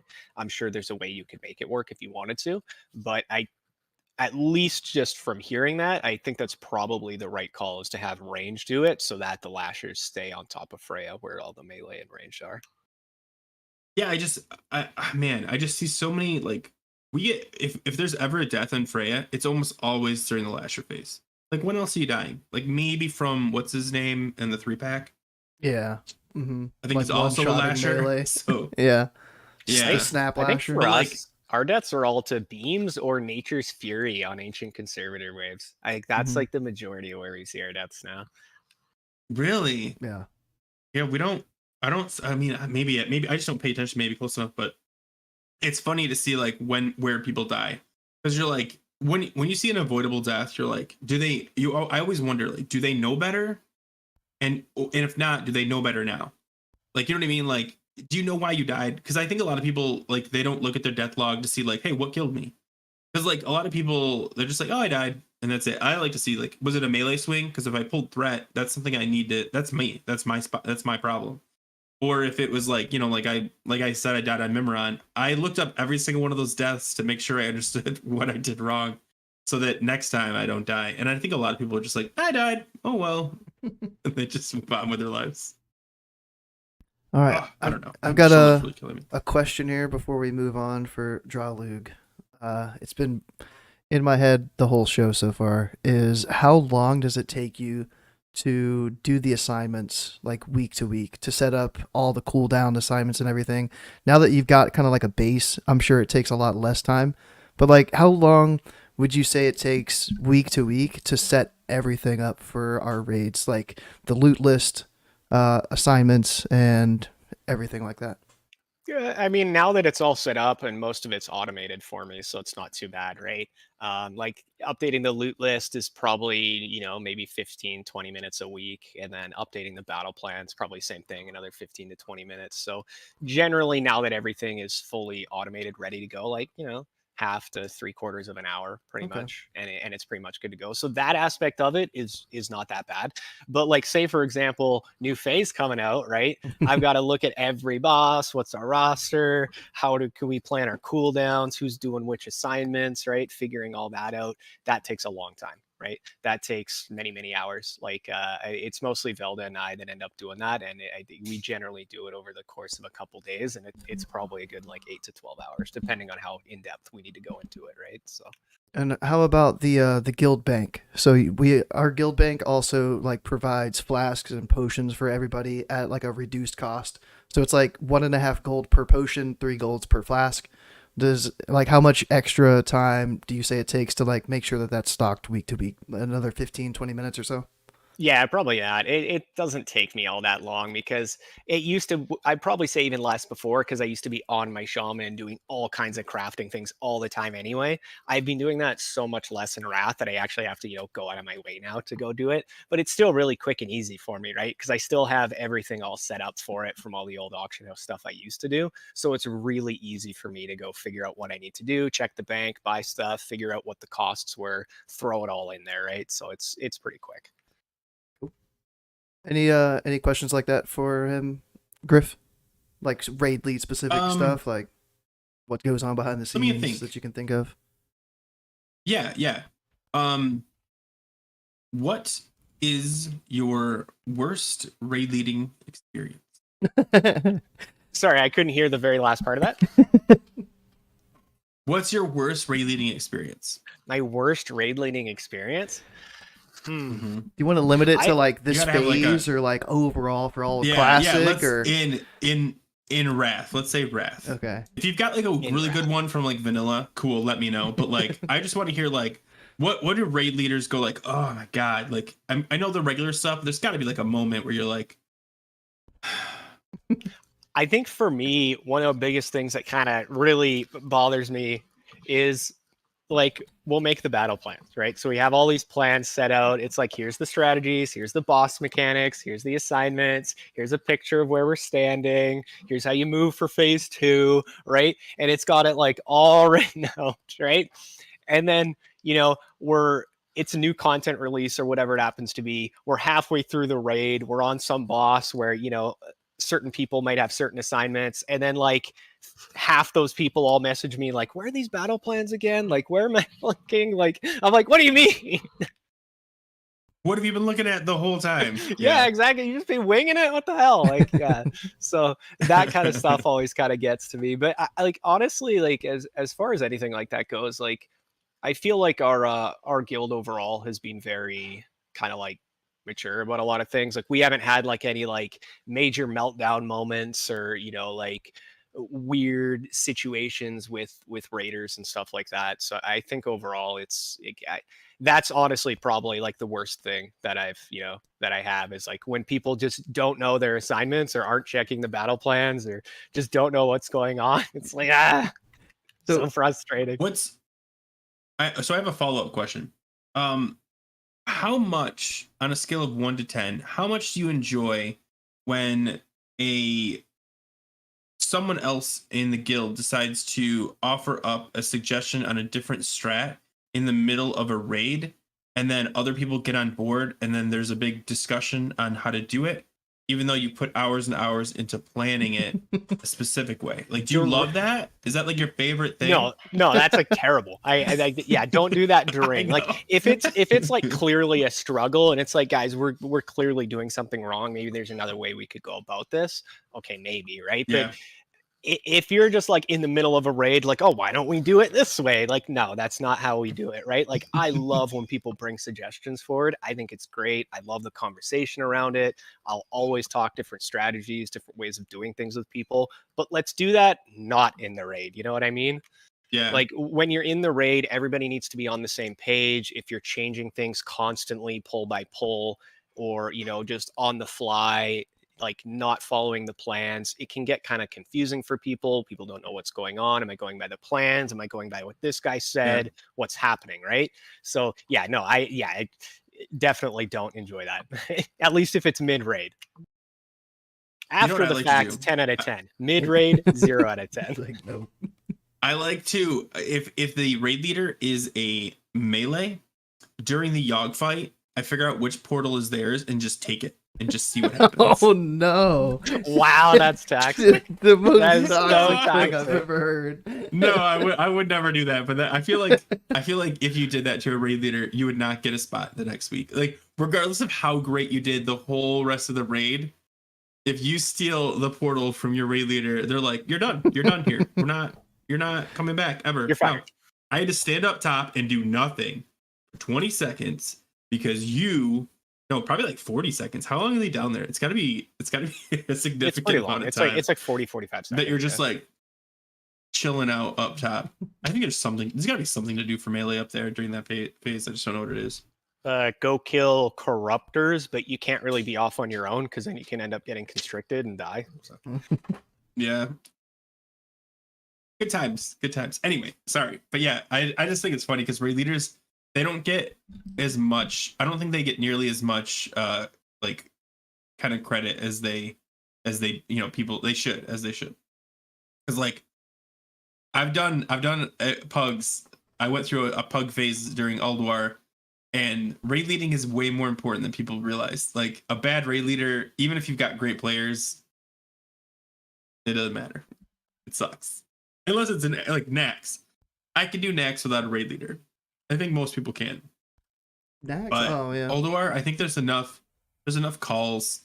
Yeah. Anything for me and Grif Goldar before we move on? Like from your perspective, yeah, from like a raid leader's perspective, Yeah, sure. as casual raiders like me and Grif are. Casual raiders? Yeah. I mean, you guys seem like you're a little bit more than casual raiders. Like you guys can give yourselves more credit to that. I don't know. I guess maybe yeah. Like, what do you guys kind of look for when you're looking for that kind of direction, right? Or say, for example, like the topic you brought up of somebody wanting to change the strategies like mid raid. Does that like how does that affect you guys on like during the raid? Like, how do you guys feel about that? Go ahead, Griff. Okay, this might not be exactly that, but I had something that this is like a raid leader pet peeve that I get. I was a 10-man pug and we were doing Freya, and I was the off tank, and I said, "Are we one tanking this or two?" And the raid leader said 1. And so I went cat. And when the main tank didn't pick up any of the ads and we wiped, he said, "What happened?" And people were like, "Oh, nobody had threat on the ads." And they're like, "Grif, you're the off tank." And I was like, "Bro, you said you're one tanking it." And he's like, "Oh, well, we're only gonna have one tank on Freya." I'm like, why is it a debate? When would you ever have 2 tanks on Freya? And I just got totally thrown under the bus when I asked ahead of time, like, "Hey, are we one tank?" Because you can one tank at the 10. I mean, I think you can one tank the 25 man. Yeah, we've been one tank. In fact, that's what we do. Yeah, and so I thought it was a fair question. I got a response, and I acted accordingly. And then they were like, and I don't like that. I don't care that we wiped. Like, it is what it is. Like, oh, okay, let's clear that up. And they actually, instead of just explaining to the other tank how to one tank it, they just had me tank. And I was like, okay, like this is maybe the opportunity to like, listen, normally when you one tank, you pick up the ads. And he did say that we normally have a tank that knows like this fight, and we don't have to give him any instruction. He just does it. This tank didn't know, and so they just, held Freya. Which, by the way, if you're a tank and you're on that fight and you're 2-tanking it, and all of a sudden they're like, "You know what? Why don't we just have you on Freya?" That's an insult. I'm just letting you know right now. Tanking Freya is the most boring thing. There's no threat problems. You're just standing there, and it sucks. So like if you're screwing up and they're like, just be on Freya, what they're really saying is you're struggling. We're gonna have another tank do the slightly challenging aspect of it. Very slightly challenging aspect. So you'd say kind of like just unclear direction and like scapegoating kind of thing, eh? That kind of I mean, like I think that's like just a good raid leader is like, I don't care if sometimes like raid leads screw up or they miss a call or there's a miscommunication. It happens. But yeah, then they threw me under the bus and I was like, bro, like I recorded this. I think I streamed it. I was like, I clearly asked if you want me to tank. I have no problem tanking. I'll 2-tank a 10-man Freya all day. I don't care if it gets us the loot, I'll do it. And the thing is, I think what ended up happening in that one is instead of doing hard mode Freya, we went and killed the Watchers. And I was so frustrated because I want that stupid necklace. And I was like, no, I'll tank it. I'll just tank it. I'll do it. And they're like, no, we're struggling. We'll just down. I was like, struggling in 10-man, like hard mode Freya. That was one of those things that I didn't expect. Like I think the first week we went in there on 10-man, we're like, you know what? Let's just try to make sure we get through the whole thing in 10. So we did it mostly normal. The next week we went in and we're like, you know what? Let's try a bunch of these hard modes. Let's try Freya hard. Yeah. It doesn't even feel different, like almost at all in 10-man. Like there's barely any more damage. You pretty much have the, like her, I can't remember what it's called. or ground tremor to deal with, right? Her ground tremor. Stomp, yeah, Yeah. ground tremor. But in 10 man, it's like 6k damage. it's like nothing. Yeah. I've never enjoyed the easy mode. Like I've done it twice now, both in pugs, and I'm just like, this isn't that much different. Like I feel like it's fear. Like it's your fear. Like I don't know. We've done it twice, and I'm just like, we don't want to wipe. You're like, well, you don't want the good loot then. That's one of the easier ones to get down. Absolutely. In 10 man, I completely agree. Very easy. Even in 25, I feel like it's gotten a lot easier in 25. It was very weird for us. It took us like 20 pulls to get it down, and then as soon as we got it, it's been just incredibly easy every week. I was gonna say it's a gear check, but now I think about it, like I don't know if gear check's the right thing. I think it's a competency check. Like there's a lot of times where people have to stop DPSing and do something different. And like I love like you want to okay, how do I put this? Like I love on the pull when people like totally Zerg into Freya and you're like, what are you doing? Oh yeah. Like we're not doing the Zerg strat.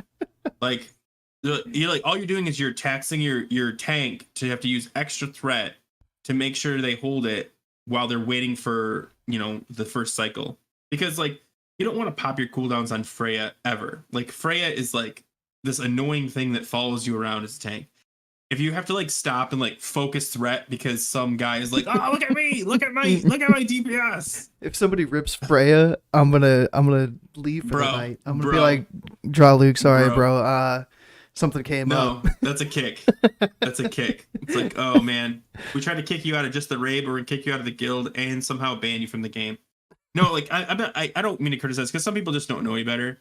But like when your raid leader's yelling that too at the same time, like do not do DPS on Freya. She is not the focus until phase 2, and they're just like I've said it before, and we still have people, and some of them made like a good excuse. Like I think it was like a mage or something had illustration, and they're like, I'm just stacking illustration. It's like, oh okay, that's fair.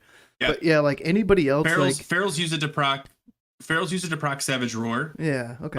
But Ferals know what they're doing. Like, I mean, Ferals stare at threat meters. Ferals are the better class, so yeah, they.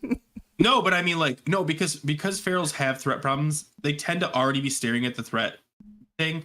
So, like, what I'll do is I'll walk up, put Mangle up, I'll do a shred, and then maybe if I see like the Lasher packs or whatever's about to pop, I'll just Savage Roar and get my energy up. Because you don't want to waste any energy on Freya anyway, but you do want Savage Roar up during the swipes because you can just swipe forever. So like I will do that, and I'll put Fairy Fire because why not, right? Why not Fairy Fire? I've started Fairy Fire in like after the second pack or something like that, so that Fairy Fire will be up for when we burn the boss. Yeah. Oh, we've almost been getting there without like I think our last kill was just over 5 minutes. Yeah. Mm-hmm. Yeah, because we went to one tank, 4 healers. We did in 10 man. So Scotty was in a run. I watched that. Was it Friday? I think it was Friday night. I watched that. Yeah. That was funny. We wiped like 3 times, but then we got it. Never mind. Because he kept just like, no, never mind. Yeah, but I mean, we got it down. We did the Zerg, and like nice. eight people got like 99s or something on it. Like it was insane for parsing. You pump into Freya, yeah. It's just like the SAR 3 Drake strat. Like you got the Zerg, you got a 99. Like simple. You gotta have the gear and the players for that. Hot take: I kind of hate the Zerg strat on 3 Drake and Freya because I kind of like the fights being a little bit longer. I like having to deal with different things. Like SAR 3 Drake, I think is one of the best encounters of Wrath. I like having all that different stuff going on. I think it's really cool. I will do either if I could ever get a frickin' mount. Because let me tell you, and my old guild, if anybody from my old guild's watching, my old guild, we ran 3 Drake twice. Our raid leader got a mount, our GM got a mount, and then they're like, you know what? We're not going to run that anymore. And I was a little irritated about that. Nice. They're like, we'll just do 2. We'll do 2 Drake. It's fine. It's like, bro, yeah, it's fine for you. You got the mount. Like, let us have the mount. Oh, my gosh. Never saw that mount. I hate that. I would want to do 3 Drake every week. Right. Let's all have mounts. It'd be a sweet raid. Look how cool we are. And then the Druid on his flight form, because like, why would he use a Drake? That's stupid. But like, yeah, I still want them. I'm at 66, 67, something like that. Count my 100. All All right, go. Yeah, What- sorry, what about you? Yeah, here's a couple of calls that I like when you or even somebody else in the raid makes. So like Flame Leviathan, since I'm a demo passenger and I'm getting launched up to the top of the boss to kill the turrets, I like when somebody's like load up. I love that call. Like it helps me out because I'm trying to shoot down Pyrite. I'm trying to pick up Pyrite. I'm trying to see if my demo is targeted from the boss and I need to hit the speed boost and then I'm going to lose Pyrite. So I need to really make sure that I'm near more Pyrite to pick up. So like just having that so I don't have to sit there and also like turn my camera towards the boss to see if he started to move again. That call really helps me out as a demo passenger. Ignis, I don't think there's any really calls for that. The Razor Scale, the call for the bops is huge. XT, it shouldn't be the raid leader's job, I don't think, to call for Switch to Spark? No, well, he does call for switch to Okay. Spark, but to get Only if there's gravity two. to get gravity bomb out. We've had issues with gravity bombs for a lot of weeks, and this week we had a gravity bomb dropped in the ranged again. And Yeah. it was brutal. That one at least makes sense. The Warlock just he portaled back in too early. Yeah. He didn't drop it. It was about to drop, and then he portaled, so it immediately dropped right on It was top of everybody. unfortunate, yeah. Yeah, it was rough. We only lost 2 people and still got the kill. So like, props to the healers for keeping it going. Like that was nuts because we only 4 heal XT as well. So like, I don't know how they kept it going, but they did. And I bet the Warlock learned his lesson, like learned their lesson. Oh, yeah. Like, He fessed up to it don't right do away. that. He was like, Yeah, I know yeah, I messed up. Yeah. Uh, I think that's healthy. Iron Council, I don't think there's anything really like I'm looking for like a call out wise. Like specifically runes. from like a raid lead. Yeah, Death Rune, like I know, like I'm watching the timer, it's like 5-6 seconds till it can spawn. I'm moving out of the blue rune. Like I do see like a lot of people still lingering in the blue rune or around it. That maybe that helps them to like go, oh yeah, I should be moving. So like I can understand a call there, but like me personally, I just don't like I don't need it anymore. Culligarn, nothing really to call out. Hodir. I'm not really looking for any calls on Hodir really either. Ariaya, nothing. I need Thorm. calls on Hodir. No one died on Oriaya. I'm just saying. Yeah. No one died on Oriaya. So Nice. Grif, we did a different strat where we treat it like SAR 3 Drake, where you pull it and like with a hunter and despawn it and have it respawn. And it was an interesting strat. Like we've had Yeah, it lets you set up. Yeah, we've had people like die on the pool consistently, like week to week, and this time we didn't. So that was nice. Thorum though, calls for Thorum. The first like Oh week yeah, or two, Thorum was the one I meant. it was Thorum, the it was pizza. nice to have like the hand like go left, go right in the hallway, but like after the first week or two, it's just like yeah, you like don't really need to call that out anymore. I don't think. But people like stacking. There's a couple things for like the trash. People like I space out sometimes. There's a couple trash packs where you're supposed to like stack on the mob. Like as soon as you do XT, there's like one pack and then the second pack I think it is. There's like a single mob and you kite it around the corner. Everybody's supposed to stack. And then there's like the golden orb that comes and like AoEs down. I would appreciate like a stack call there. It shouldn't need to happen, but it's a nice refresher. Like I'm guilty of not stacking sometimes. It's always the boomy. It's always the boomy. But I died this Just week because Often people didn't stack. BFB. Often BFB. Yeah, Well, I you was got like, that lunar while he was walking in. I couldn't move. I was in lunar. yeah, Got a yeah. blast. I had to pump. Yeah. Yeah. What are you talking about? Yeah. That's so funny. Freya, maybe like a lot of calls there. Maybe a beam call when it's a mushroom, like the mushroom ad. I've died to it like once, maybe twice. A lot of other people died to it. Like when the beams come and there's mushrooms that are like full growth. It's hard to see those beams. So like, I don't know.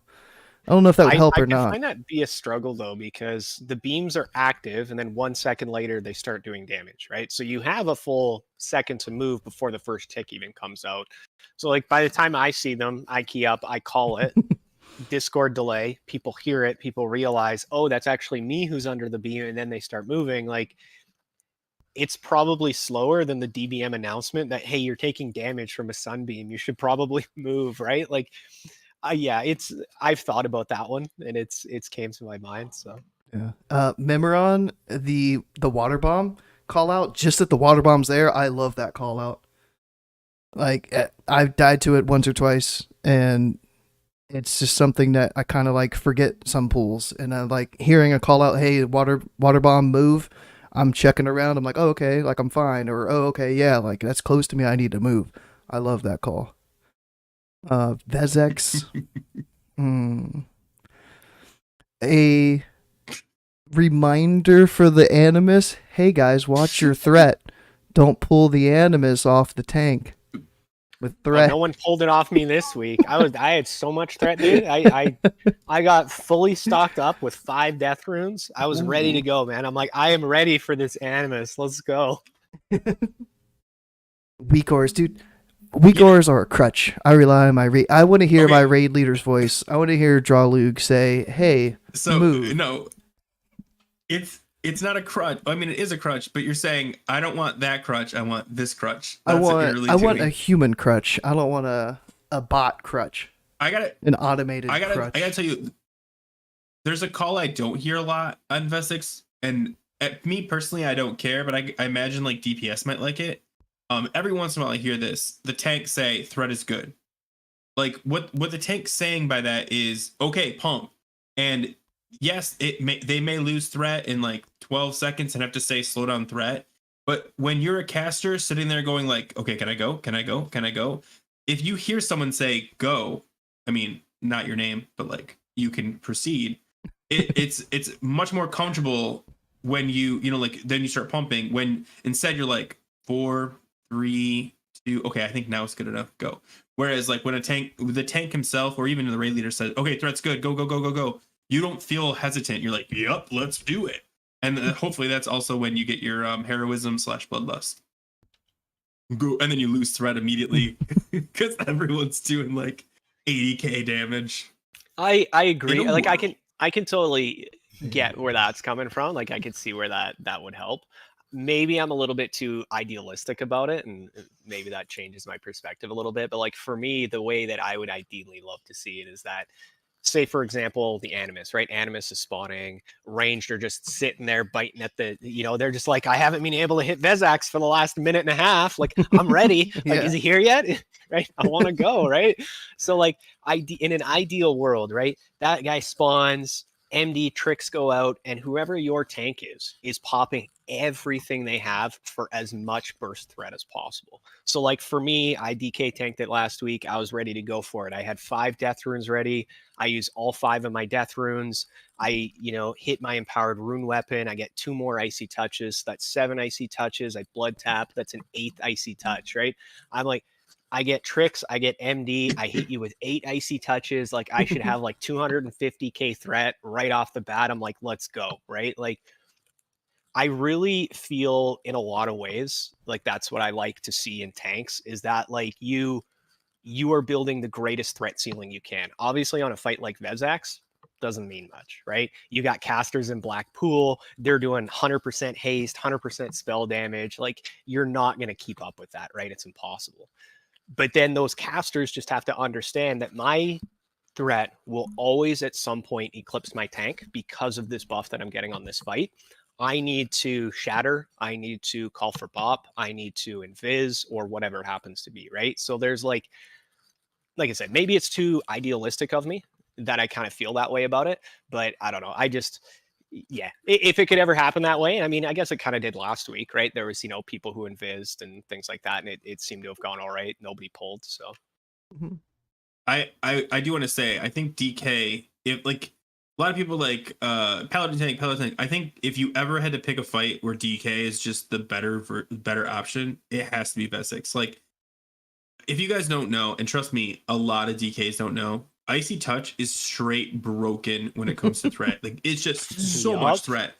And I'll look at a fight log of like I'll run a 5-man with a DK, and I'll pull threat, and I'm like, I'll look later. I'm like, oh, he pressed Icy Touch once to apply like the debuff. Like if you're losing threat, Icy Touch, like use it. Like, and yeah, Icy Touch is crazy great. and I don't think paladins scale well enough to keep up with the amount of single target threat a DK can do.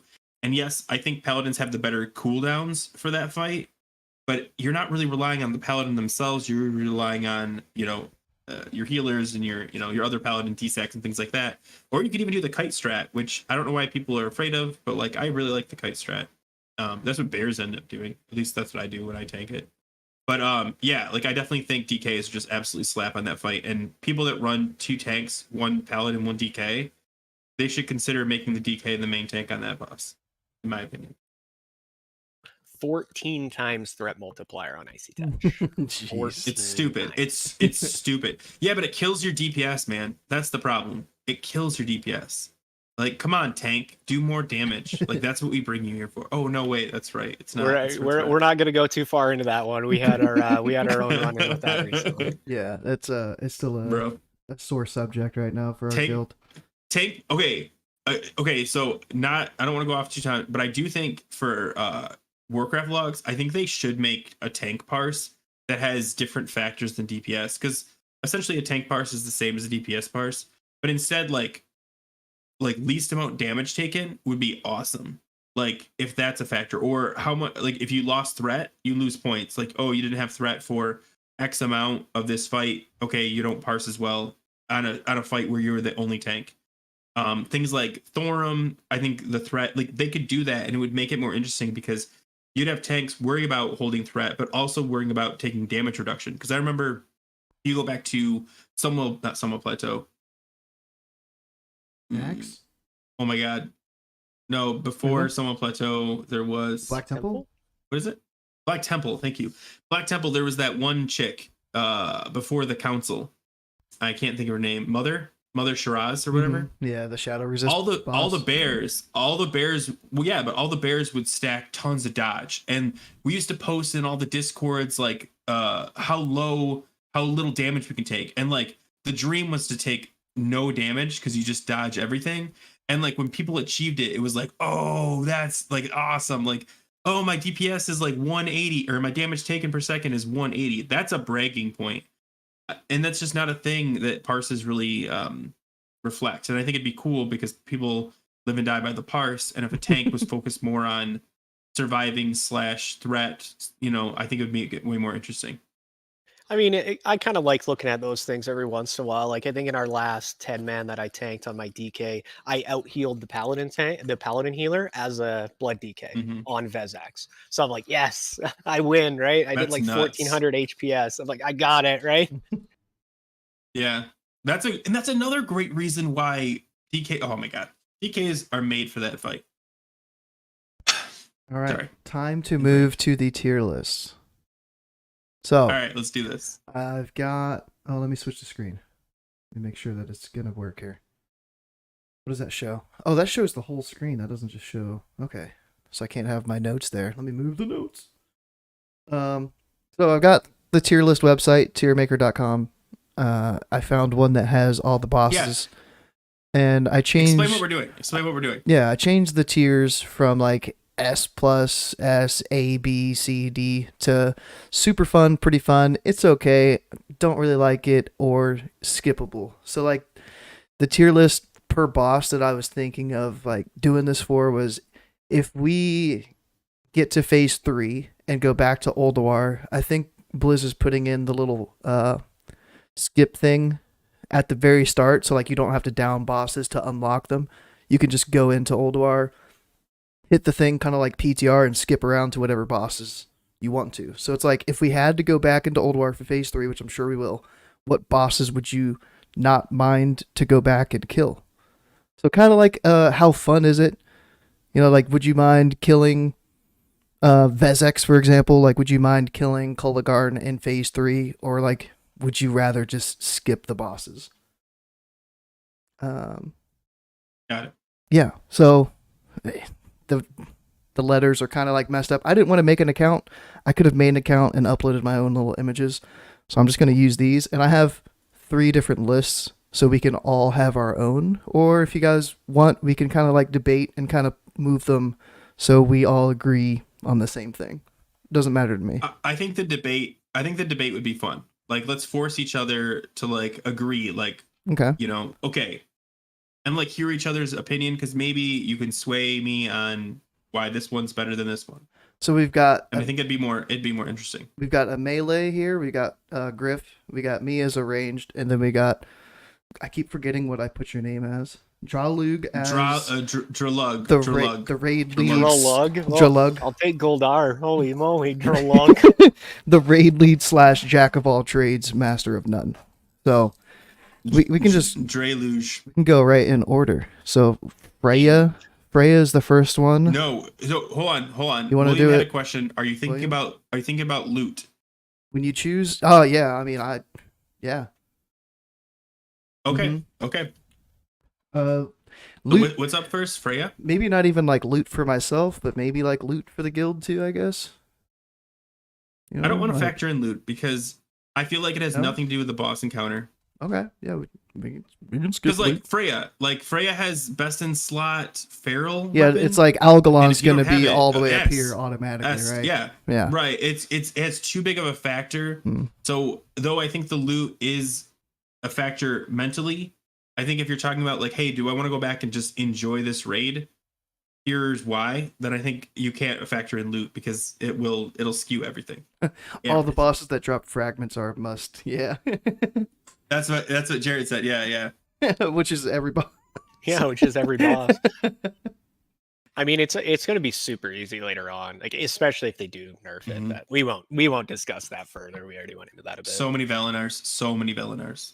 Well, I'll skip to Flame Leviathan since it's the first one. It's out of order down here, but Yeah, let's do it. Let's do an order of like, encounter. I started off not really liking Flame Leviathan, but now that I understand pretty heavily like the assignment that I have, as long as I'm still a demo like driver and getting thrown up, like even Draalug and I were theory crafting a little bit of like an extra boomy tech that we could use for Flame Leviathan last night or the night before. It's like just getting up Earth and Moon with a Wrath. And the 13% magic damage boosts what's it called? Pyrite. Yeah, it boosts pyrite damage. So it's like that's pretty sick that I can get thrown up there, and then when I get launched off after killing the turrets, I can give a buff to give extra pyrite damage, make the boss fight a little quicker. So I've turned around on Flame Leviathan. At first, like Prague Flame Leviathan, I didn't really like it. But now I wouldn't mind doing it if we came back in phase 3. I kind of enjoy Flame Leviathan as well. I feel like once we changed up our strat to only launching 2 people at a time and going for better ad control, I honestly like the fight. I think it's a lot of fun. There's a lot of moving parts. You're running around in your bikes, or you're interrupting the boss. You're punching ads around in your giant siege ram. You're stacking this massive dot on the boss that's hitting for like millions of damage. Like everything about it just feels good when you're doing it right. Like it's just a feels good fight once you get it down. And then with the eye level scaling all of your damage, your HP of your vehicles, it's going to make the fight go a little faster. So like I think it's going to be cool when we get to that point where it's only one shutdown phase. And then it's like, okay, we only have to send like 2 people up and then the boss is dead. Like I think that's going to be cool. What do you think, Grif? Super fun? Or are you not liking it? And what's your assignment usually? Or are you kind of like given different things? So this is the factor. When I'm a demolisher, I love it. I love being a demo. I just joined a new guild. I get stuck on motorcycle duty and it's so fucking boring. Like and then these guys, these dickheads, they're not dickheads, I'm sure they're nice people. They get launched off of it and they're like, "Come get me." And I'm like, "Bro, I don't know where the fuck you are. There's like 80 beams everywhere. Ping the goddamn map." They're like, "You should know where I'm at. You can watch me." And I'm like, I am running around, dropping tar, trying to shoot the boss, and then I gotta remember to pick your dumbass up. No, just ping the map and I'll come get you. Like, do they mark those people? Like we have no, yeah. They're just What? random people flying through the air. No, it's so frustrating. That makes and then it they're way like, too hard. and this is a pet peeve for like every encounter. I hate when people say, "I need a res." Bro, who the fuck are you? I don't know who you are. Say your goddamn name. and ping the map. Like I get B-res requests all the time. I like ping it, and they're like, I don't know what that means. And I'm like, well, you're not gonna B-res then. Yeah, guess Sorry, what? buddy. I don't know I'm where not you gonna are. look for you. Yeah. As a druid, when someone says B-res me, all I want to do is open mic scream at them. Like, okay, maybe I know who they are from their voice, maybe, but I don't know where you are, and you're not telling me where you are. So, like especially I remember like the Mimiron thing. I had to run out to res someone, and I didn't know where they were, so I'm just like wandering around like an idiot. Ugh. Anyway, Flame Leviathan. I don't want to get off track. I think when I'm demo, it's absolutely a blast. But the chopper is the worst. And you're like, oh, you run around a chopper. No, you're probably running passenger in a chopper while someone's doing all this work for you. And you're like, oh, I'm getting healed up and I get to get back into a cool vehicle. Yeah, and I'm the idiot you know what the weapon is for the chopper? It's honking your horn. That's your move. The oil slick. No, I hate the chopper. I love the hate oil slick, dude. No, it's dumb. All it does is keeps the pets off you.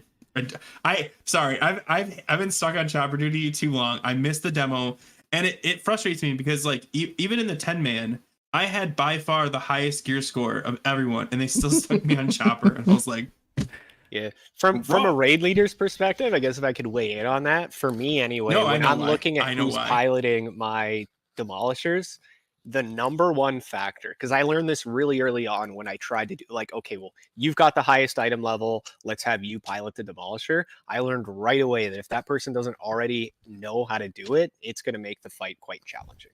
Odds are it's going to be a wipe, especially if they end up dying. So the number one factor for me is always who's going to do it the best. Who's going to keep pyrite stacks up? And so typically I've been keeping it the same the last few weeks. Right? I've had the same 5 people doing it. I know there's more than 5 people that can drive it now. There's more than 5 people that I trust to be able to pilot the demolisher. So I'll probably be changing that up in future weeks. But just in general, as a whole, right?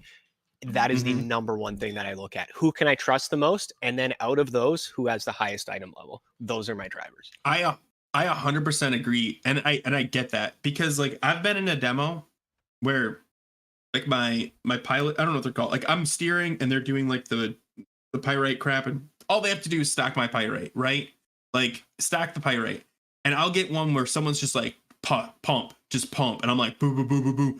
I remember there was one where I got the targeting, whatever, the focus thing, and he was like, no man, just take it. And we just let him we killed him because I was hitting him so hard. Like we had out DPS everyone on the thing by like 30% because this guy knew what he was doing and I was just like laying into it. And then I get another guy who doesn't understand what pyrite is, and I'm like, I guess I'm like, can you get more pyrite? And he's like, oh yeah. And I was like, oh man, come on.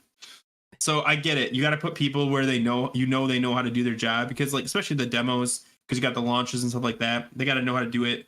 I get put on in 25-man. I actually get put on siege engine interrupts, which I'm like, okay, at least they trust me to interrupt the vents, but it also feels like the low end of the priorities.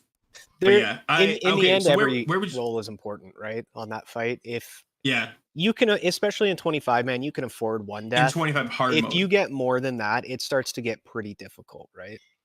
If a demo was destroyed, I would say it's over, unless it's like towards the very end, because they just do so much more damage. Yeah.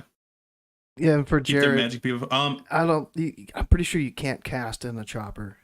I've never really been a passenger in a chopper. No, you'd have to hop out, but you can't hop out while Flame Levy's active. You'll die. Yeah. Did you put Flame Leviathan as the top? Super fun, yeah. Yeah, Flame Leviathan's pretty fun. I don't know, man. Draalug and I agreed. All right, you weren't. fine. That's why I have a second list here for you, and yours I put down on skippable. It has nothing to do with my class. It is my role, which sucks. It's because I joined a new guild and it's on me. But it has super fun potential. You can agree it's super fun potential, right? If you're assigned what you want to play. Yeah. Okay. When you're demo, it's actually a lot of fun. Okay. Yeah. All right. Ignis the Furnace Master. I've never been shot up. I think it'd be cool to do though. Sorry. No, you're good. Ignis the Furnace Master. Ignis? I think it's just okay. Like, it's fine. I wouldn't mind doing it. Like, whatever. let's kill it. But like since It's we don't it's a have shrug. to, yeah, we whatever. don't have to do the mechanics that everybody made a boss guide for. It's like, Yeah. oh, there's going to be 4 quadrants. There's going to be flames here. We're going to need to kite the boss around. Like after week 1, everybody's Nah. like, nah, dude, just take it to the water. Just stand there. And, Take it, Spank. and then Take like it, 2 Spank. weeks later, everybody's like, yeah, the range can just stand underneath the ledge and just not even get knocked up. And it's just like, Yeah. but it's still nice. Like it's a good length of a fight. It's kind of like at the point where it's almost like a patchwork, kind of, with like a little additional mechanic. But it's still like a good length to like actually go through the rotation, get a couple eclipses for me, like use cooldowns. I was going gonna to say the same thing. So It's yeah, a I don't good mind fight early on. It's a good fight early on to get you your mindset and your rotation. Because like you ignore you can tunnel vision, so you can sit there and like get your perfect, like especially for feral. Like, okay, I'm bear weaving this week. Let me make sure I've got bear weave down. Because there's literally nothing. Like, okay, watch out for no. Like maybe the tank. The tank is the only one doing anything, and their job is pretty easy to tank and then pull the ads onto you and just don't die. And the healers, they heal. But only one. I guess there's AOE damage, but like, whatever. Draalug, you cool with it just being, it's okay? I feel the exact same. Yeah. I was thinking, I'm like, the way I'm trying to look at this is, are there any absolute stinkers in Ulduar? I don't really think so. I don't think I hate any of the bosses. Are there bosses that are just like, yeah, they're fine, and if we have to kill them, I'll kill them, sure, right? Yes, there's those, and then there's the couple that are like great. And I think Ignis firmly is in the, it's fine. If we didn't need to go there, it'd just be like, yeah, whatever, let's skip it, right? But we need fragments. There's a couple pieces of loot people need. So it's like, yeah, absolutely, we'll kill it, right? And then to your point, it's a good it gets your head in the game, right? It's just, it's almost, it's a big target dummy that does one thing for you to worry about every like 30 seconds. Yeah, warms you up for the rest of the raid. Yeah. Only you guys do. Melee don't even have to deal with that. Like you're talking about the cast interruption, I'm assuming? Yeah, like flame jets. Yeah, Melee are just like, I don't care, whatever, good times. All right, so Razor Flame Scale, jets. I'm kind of in the same boat. Like the whole first phase doesn't really feel good. Like if I could skip the first phase, that'd be nice. But like, yeah, Razor Scale, I agree. I think that's it's worse. okay. You don't like it? I think it's worse than Ignis. I think it's the same. Like, we'll do it. But you're right. Like the first phase is boring. Like, a lot of people just like check out and they're just like chilling out in blue fire because they're like, why not? Let's get the healer something to do. It's just like, and it's just a timer. Like you're literally just waiting for a timer to go so you can drop the boss down. Oh. I think it's Ignis, but worse. I can bring it Like, down to. I'll do it. Whatever. I can bring it down to don't like it, and maybe I can sway Draalug to like have the same opinion. We did the achievement. I don't really like the achievement. So if we're going back to phase 3 for the achievement, I'm not gonna like it. So What's the achievement? Go ahead, Draalug. Killing 25 Dark Iron Guardians or Dark Rune Guardians with Razor Scale's breath attack. It's really, I don't know why they made it 25. Why 25? Make it 5. Kill 5 of them with her breath. Okay, cool. You still have to pay attention and know what you're doing and do it. Why is it 25? It's ridiculous. How many times does it take? Does it take at least 2 pulls. downs? Yes. Like 2 full pulls. You can't do it all in one. Oh, it counts over time. Like, but as long as you get 25 eventually. Yeah, and it's just super boring, super lame. Hey, nobody AoE, don't kill any of the ads. We have to get all these Dark Rune Guardians. Oh, only single target, no dots. Get them all under 12k HP and then leave them and never touch them again. And if you kill them, you're griefing the achievement. It's really dumb. It's really stupid. Yeah. I don't have that achievement, and I'm maybe one day I'll go. I think phase 3 is the time where that achievement is like, let's do it. Like, let's get the dumb achievements that like you don't ever do. Like what was the one dumb one that you had to like? Oh, okay. Do you remember Gundrak? I think it's Gundrak. Yeah, Gundrak. The final boss on the fight. Everyone in the 5-man has to be skewered, and it's random. So we went through like 9 because one guy just was not getting skewered, and we're like, bro. And it was like 7-minute fight, and we're like, this is so stupid. And that's stupid. Like, fine if it was always like 1, 2, 3, 4, 5, but it wasn't. Like it was just like randomly the healer would get it like 3 times, and like I got it twice, and we're like, just do it to the one dude. And yeah, it was stupid. All right, XT. It's like that. Oh yeah, so we're good. We're good so far. XT. Razor scale, don't like it. It's fine. We're moving on. Yeah. XT. I like XT. I'm with Grif on it. I like it. Pretty fun or like Yeah, super I like fun? it. Pretty fun. Pretty fun. Yeah, I wouldn't put it as like, oh my god, that was so great, Yeah, guys. I can't did you wait see to get how to I XT. Did the thing. Yeah, Yeah, because I think it's a fun mechanic fight. It requires people to do their job, and like it's a healer intensive, tank intensive, DPS intensive, and it's just fun. It's like it's unique. You switch to kill the heart. You know, I don't know. the it's heart fun. phase is Sparks. fun. I love his voice lines too. Every time somebody dies, he like cries Oh, out, yeah. "I think I broke it," and you're like, who died? See, I have the sounds That's so turned funny. off. Yeah. I Or, heard. yeah, or I guess it doesn't Oh. bend that way. He says like It doesn't- he says something like, why do you want to play with me, or he says something like that, and he says it a lot, but it's, yeah, you're right, like his little sound, I would put it as fun, like Pretty fun. it's good times. I wish that there was like an ICD on getting the spark or the gravity bomb, because like getting a spark and then like you run back to the group as a range, running back to the range group and then getting gravity bomb. It's like, bro, I just lost all my uptime. And now I have to run out again for a gravity bomb. Like, give me like 30 seconds after I've gotten one of the two where I can't get the other one or that one. Again. I love seeing people go on the journey. Oh, it's when it's like frustrating. gravity bomb, light bomb, gravity bomb, light bomb, Yeah. gravity bomb, light bomb, and they're just like back, forth, forth. But I guess on the So other hand, the first go ahead. it could be nice if it is that one person that just gets completely boned for the whole attempt. Everyone else, And everybody, at least 24 players get to have fun, and only one is like suffering and being miserable for the fight. But yeah, unless it's you. yeah. Yeah. All right. Okay, so I want to tell you this. This is like a really short story. Gravity bomb. So the first time I was in XT, they're like, yeah, just run out for gravity bomb, and I was like, okay, you know, because like I'd read it, but I was like, okay, and I didn't get a gravity bomb, and whatever. And then the next fight, I did, like the next time I did it, I didn't get a gravity bomb, and I was thinking, there, like, am I just like, you know, griefing the raid right now, like not doing a mechanic? And it took me like 4 weeks to finally get my first gravity bomb. And I legit was like, what is this? Like, I was so shocked. I'm blown. I There's was like, black this smoke is that around thing. me. This is that thing they keep talking to me about. Okay, but yeah, it was like, I don't know if melee just have like a lower chance of getting it, but like, yeah, I went like a month at least without getting it. All right. Yeah. Assembly of Iron. Sorry. We got Iron Council. I'll let somebody else take this one. Go ahead. Oh, go ahead. No, go ahead. No, where do you think we should put it? And then I'll say if I think agree or it's disagree. I think it's fun. I like it. Is it my favorite? No. I like tanking it. I think tanking it's more fun than DPSing it. And this is more of a feral perspective, because I hate bad tanks, and the tank that stands 1 pixel out of the melee range, so I can't have the rune buff, is like it. I hate it.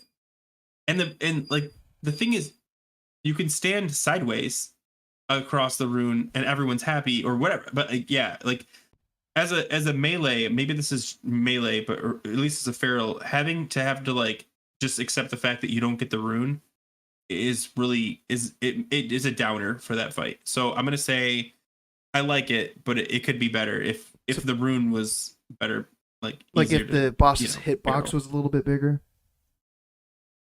Yeah. Or something. Well, like, yeah, I don't know because how the that problem works. is, especially when you get to Big Boy, Stonebreaker, it's really hard for the tank to know. I mean, like, there's weak orders for it now, but like, it's really hard for the tank to know that he's out of the rune.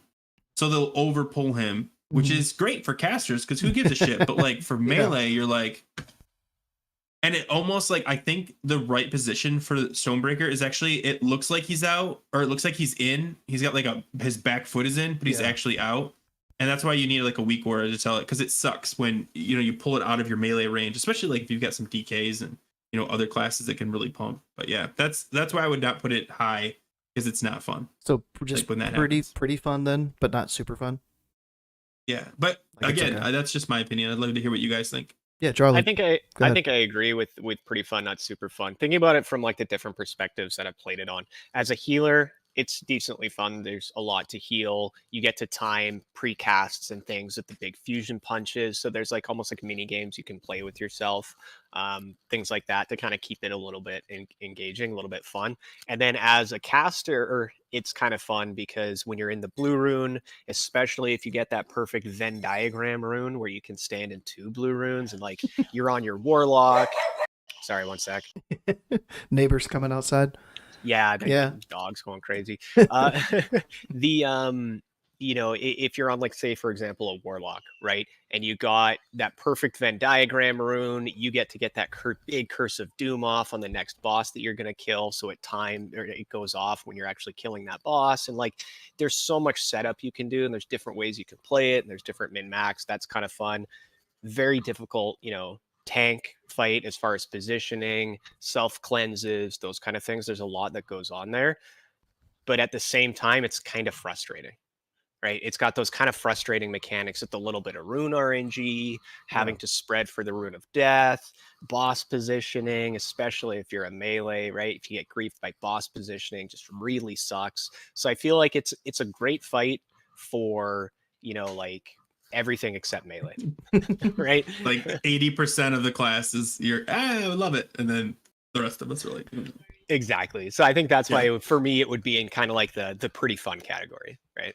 I'll agree with Mhm. you guys, but it has that super fun potential for the casters because standing in that blue Yeah. rune and pumping, Oh, yeah. it just feels so good. But like, if the runes were like, if you knew, okay, 10 seconds, a rune is coming, not okay, in 15 seconds, a rune might spawn, or it could wait another 15 seconds and then spawn. Schrodinger's rune. If we knew Yeah. the rune timer, then I would say it was like for sure super fun. But like with that bit of extra RNG, I'll concede and say yeah, pretty fun.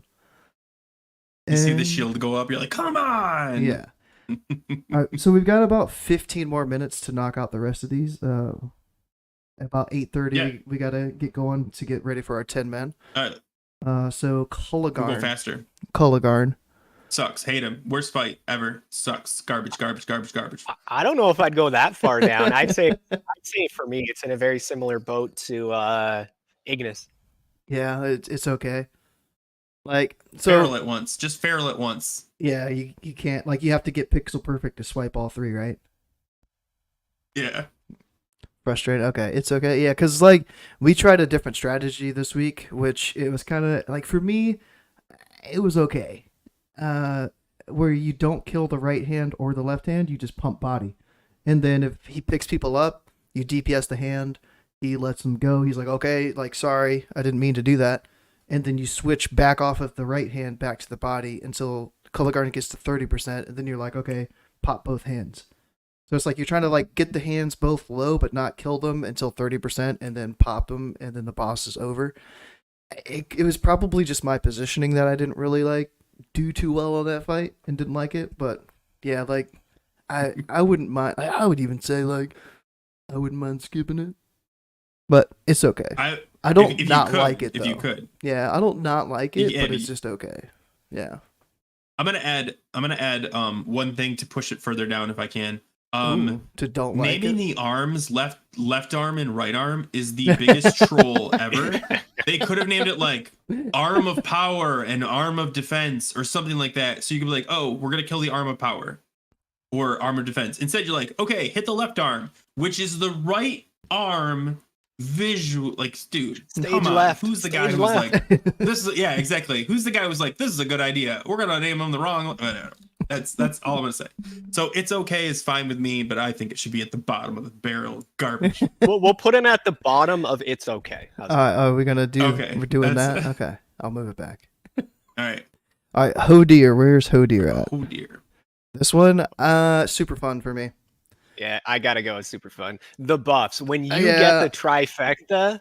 Yeah. Oh, Yeah. So as a melee though, not available. yeah, Not NA, whatever NA stands for. For Feral, I don't know. Here. What's it like? Tell me, guys, because all I do is get knocked out of beams because all the casters stack in the same beam as the melee because they're trolls.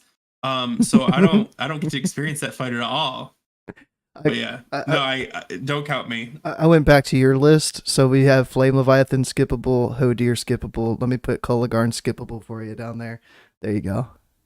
This is the feral druid. Yeah, the feral druid tier list. Yeah. This man's never going back to Ulduar. I could live without Thorum or without Hodir for sure. Like, I think everyone should play it as a feral, like everything is a feral, and be like, okay, I get what your complaints are, and I understand and respect that. But I get why, as a caster, this is an absolute pump fight, and I would be, if I were a caster, I'd love it too. Yeah. So that's why you're gonna switch from feral. You're gonna just dual spec it, switch to Boomy for that fight, and then actually do damage. It's been on my mind. Yeah. Yeah. I mean, if I was told I wasn't gonna tank ever again, I would 100% do it. But I always get asked to tank, so. But yeah. The Hodir out of the way. Oriaya. Where's she at here? I like this fight. It's not bad. It's okay. I'm leaning towards it's okay. Same like as Ignis. More. Same as Ignis. Yeah. Okay. Yeah. See, I actually like this one a little bit better, just because the timing of the swipe and my cooldowns works out really well, and I enjoy doing this one. But there's no like, oh, that's really cool because it's just like it's a tank and spank that you have to move it to like the tank every once in a while, and if you don't have tremor totems, it sucks. But whatever. Yeah, because like I wouldn't say it's pretty fun because if a tank peaks and gets one shot by the wool, like the ads on the pool, or any raider like peaks or just doesn't get a bop or something and dies immediately on the pool, it's frustrating. And even like I don't really like the despawn thing, like that's a thing that you can despawn a boss, reset it, know exactly when it's going to come up, set up for it, like so yeah, it's just okay. Don't you guys do that with the Flame Leviathan? No. Oh, we do. Okay, sorry. Is that just to get more pyrite like on the ground? Yeah, you can like litter the place with pyrite and then just pull boss. Yeah. So what's next? Thorum? Thorum, yeah. I like Thorum. I like him too. Do I love him? I'm feeling like it's just okay. As a tank, I really enjoy Thorum as a tank because it pushes like kind of a new mechanic where like, hey, you can't taunt, don't die. And I like that. Like I like that like tanks have to like survive a fight, as opposed to just like avoiding the mechanic by taunting. They're like when the taunt gets diminishing returns, you've got to like have at least one cycle where one of the tanks has to just not die for a bit. So I like that as a tank. As a feral, it's fine. It's fun. I like to move and dodge the electricity. It's one of the weird fights where I almost feel like the normal mode is funner than the hard mode. And I don't know if there's any other fight I could ever say that about. But like there's something about the blizzard and the forced movement and the added slows from Sif that just kind of they add a lot more frustration than I feel like they add actual difficulty. You know what I mean? Like you just have to panic and be like, oh God, please dispel me or I'm gonna die to the lightning charge. And like it's just I don't know. I like, think it's more melee friendly for sure. It's more melee friendly for sure. So if we're like the first couple weeks and in the GDKP, I'm assigned a certain spot. It's like when you come into the room, it's to the right, like 3:00 on the clock. And then now in our main raid, I'm only assigned to like just jump down from the hallway. So that would be what, like 11 o'clock, like 10, 11 o'clock on the clock. And I like that spot so much better than the 3:00. Like I feel like, I don't know what it is. Maybe it's just me in my head that I hardly have to move.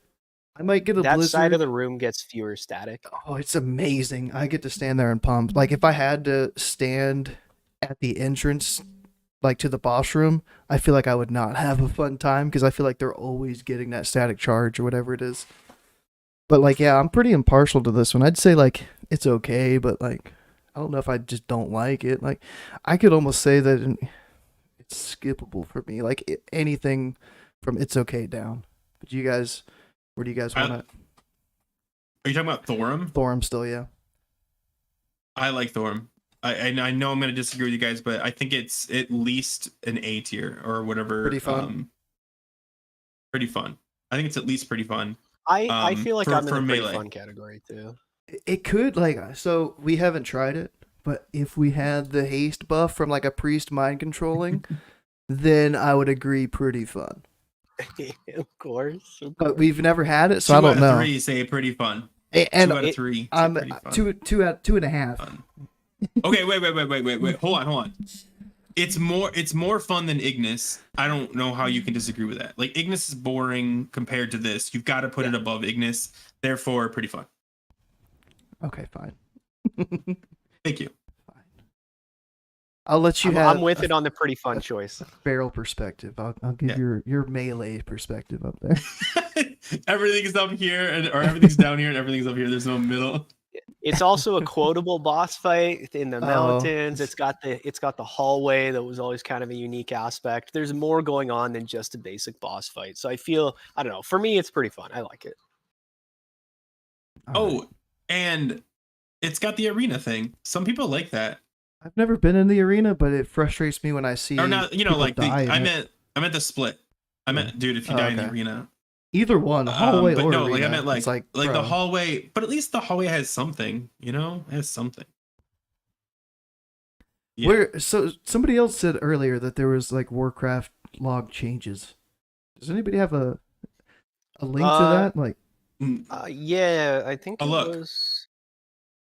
While you guys are keep going, Okay. I will look it up. okay. So Freya, I'm gonna say Freya's. I would even almost put it super fun. I like Freya. Man. Pretty fun, super like Freya. fun. Like, There's so much going on. There's so many different aspects you got to do. You got to stack. You got to split. You got to knock back. You got to interrupt. You got to stun. You got to kite. You got to stop casting. Like, everybody's got something to do. There's a burn strat potential. Yeah, multiple different strategies, multiple different ways to pull it. Like, I think it's fun. I like it. You good with that, Grif? Super fun, all the way up top. S tier, S plus.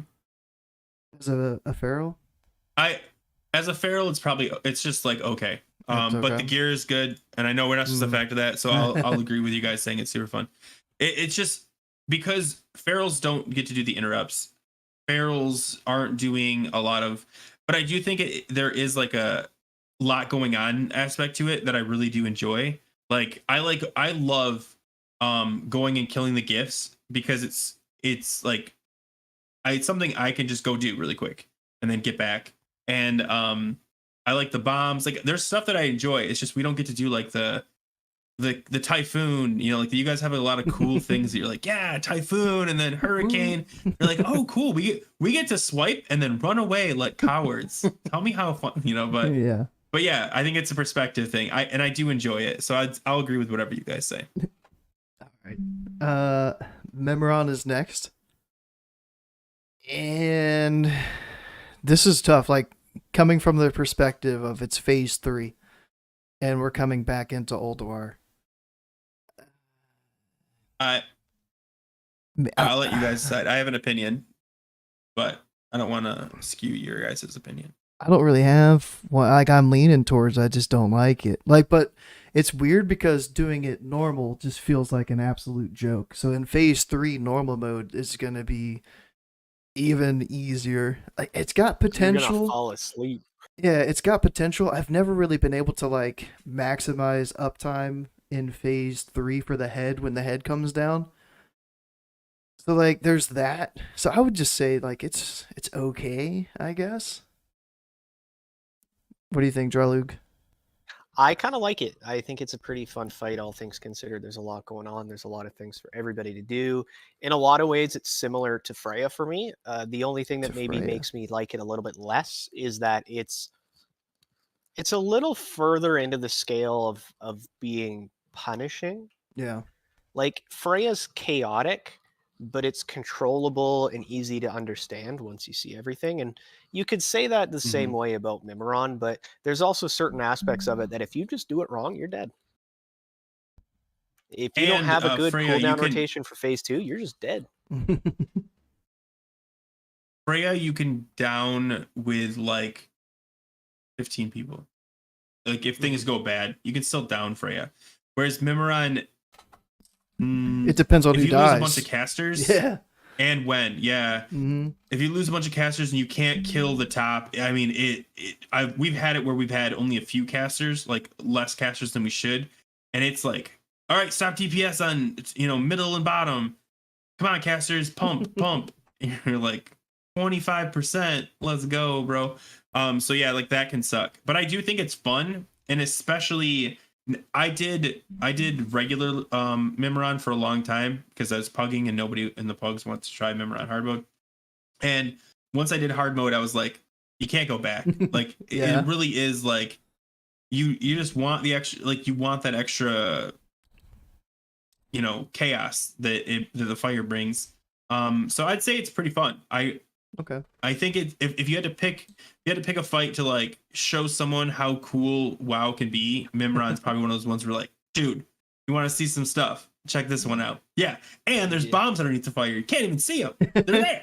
Yeah, and if you like going back at it, like if you're phase 3, you've been doing some TOC, you have some TOC gear, you're going back to Ulduar now with even more gear, a little bit more experience. It could be an even more fun fight because it's going to take some of that edge off. You know what I mean? There's not going to be as many, one-shot risks and things like that. I'll give this to you guys because I'm gonna include the trash leading up to it. That's my favorite part of Ulduar. The sapper giggles. Oh yeah, the sapper deaths in the hallway. So I'll give it to you guys. Okay, it can be pretty fun, and that could be like a way if we recruit somebody new in phase 3. It's like, all right, come to our Mimiron hard mode back in Ulduar, and let's see how you do. That could be our test. Yeah, we're getting Valeniers. Come to Ulduar and let's see how you do. Yeah, we're getting some fragments for our boomy. Come do Mimiron. Yeah, Grif. I was gonna mention again. It's not as bad, I think, as it was last week. Hold on. It's like a half-second delay, and I know, like, yeah. I didn't want to bring it up. I almost brought it up again, but I don't know if it's the virtual camera. To open mic. Okay. Hold on. Yeah, we're running out of time though here. We got Mimiron, Vezex. Hey. Vezex, it's okay. I hate it. But it's gonna feel really bad. Tank. It's gonna feel so bad. I would almost lean like don't like it or skip. Sure, do I just take skippable off? I know we're like at the end here, but I don't, because like we said at the very beginning, you're not gonna skip anything. If you're coming back for fragments, you're gonna do them. Yeah. All right. So Vezex, I would say it in phase 3 coming back. I wouldn't like it because we're just gonna be sitting there dodging shadow crashes as ranged for 3 minutes, 4 minutes. It's not gonna feel fun. I think as healers and DPS, that fight is gonna get more frustrating. As healers, it's going to get easier, but easier to the point where it's literally a snooze fest, and you're just like, I don't even know what I'm doing here. Like, why am I here? As DPS, you're, like you said, you're going to end up DPSing it so quickly. You're going to need to AFK for 3 minutes while you wait for the Animus to spawn. As a tank, though, could be super fun. Like, thinking about it from, like, the perspective of a blood DK, it's like, yo, let me one tank this and not even have a healer. I got this. I think it scales worse with gear. Like as your gear gets better, this fight gets worse and worse because of that timer. It should be percentage based. I don't know why they were like, it would be a really good idea. Let's set it on a timer, and then it'll screw them over as they get over geared, and they're gonna hate it. Yeah. And I think that makes it suck. And I honestly would put it as low down as you guys want. I mean, for melee, it's not fun anyway. You guys at least have the puddle. So having to like stop DPS we're already at like 30 seconds of stopping DPS. I don't know where you guys are at. Like a minute 30, somewhere in there. Yeah, it was a long time. Especially if your casters are good at dodging, like it makes it even worse. Yeah. I mean, it sucks when your casters take damage, but at the same time, at least it gives the Vezex more health to DPS. In fact, I bet the cheese strat for that to get higher parses is to just like purposely soak damage to keep his health pool higher, so they can just keep pumping and pumping and pumping. Your all your damage to Vesics? Vezax no longer counts once you hit him to 5%. You're kind of it stops your log there essentially for Vezax himself. Like it'll then still for sure, be then. it'll still be the full duration. So it basically just looks at how long it took you to get Vezax to 5%. That's your duration for killing Vezax, and then it takes everybody's total damage that they did to Vezax during that time, and then just divides it out, and that's your DPS that you'll get on the Warcraft log, and then it adds to it, does the exact same calculation for the Animus, right? How long did it take you to kill the Animus? How much damage did you do to the Animus? Divides it out, adds the two together. There's your parse for Vezax. So it kind of excludes that very last little bit. But yeah, in theory, maybe you could, right? Early on, say, or if you go back there, everybody's super geared, mega pumpers. Everybody's gonna do like 20k DPS to this thing in a black pool, right? Or probably even more than that, to be honest. Okay, let's cheese it. Let's heal the boss a bunch with Mark of the Faceless so that we can just keep dunking him. Yeah, maybe. Like, just don't run out for Mark and just like, let's see if we can pump harder than he can heal. That'd be a lot of healing. True Zerg. Yeah, but I mean, like, if you got the DPS for it, I don't know. Yeah. I think you'll see stuff like that. Right. Yeah, Vesic sucks. Yogg 0. We're not even gonna one light. Just the hardest Yogg. We're coming back. We're trying to get Memoron's head for everybody. Yogg 0. I'm saying it still might be pretty fun. I'm in the pretty fun category. There's too much randomness for it to be really fun because there's a lot of the sanity mechanics are out of your control. I shouldn't say all of them, but like psychosis. I got constricted when I was brain linked and I couldn't even get to my partner. Like there's a lot of things that are just like really kind of suck for actually managing the fight. Yeah. But overall, still fun. I wouldn't mind doing it. Yeah. I have not done Yogg 0, so I'm gonna say asterisk to anything I say. It's okay. It's okay to me. Just because I like the brain room, and that's what I like. I hate phase 3. It's not fun. I don't know if that's just not fun for me, but like I can't do my rotation because I'm constantly turning away. And so I know like people are gonna be like, oh, all you do is do your rotation, and then when you turn away, you swipe. And I'm like, yeah, but it sucks. It sucks. I don't know. I like the brain room there. So brain rooms are really cool, and I love how there's those little RP moments in there. You get to hear different lore characters talking. I have a soft spot for when that's actually done properly in a fight, and I think that's one of the fights where they did it really well. Said that plurally, and I just realized there's at least 3 brain room fights. Yes, there are. Wow. Yeah. There's the Eben one, which has Arthas in it. There's Stormwind, which is King Lion and all that kind of stuff. How many are there total? And then there's the Sanctum. No, sorry. What I mean is in the entirety of WoW, you have Yogg-Saron has a brain room.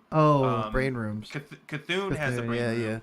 I think one of them were in the Dream, the Emerald Nightmare, and there's a guy in there that has a brain room. I don't know what expansion that is. That might be Mop or Kata or something like that. But I remember going into a brain room and I'm like, man, they really just have like the brain room thing. Yeah.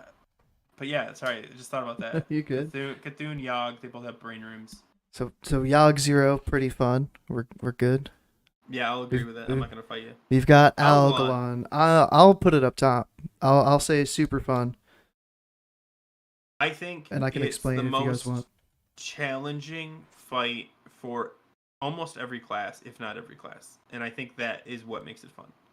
Like anybody could screw up there. Anybody, like any class could cause a wipe. I mean, maybe not cause a wipe, but like could definitely like screw up and cause some serious problems. I didn't know I wasn't supposed to Starfall and kill all these constellations like a Chad. Yeah. I'm sure that's happened to a lot of people. It happened to us, so I'm sure it happened to you guys. No. Not yet. Our boomies are under control, so we might have had some spores die on Lotheb and Nax, but we haven't. You learned your lesson. We haven't had constellations or anything on Algalon yet. The spores. When the spores die and the boomie's dead silent, you're like, you son of a bitch.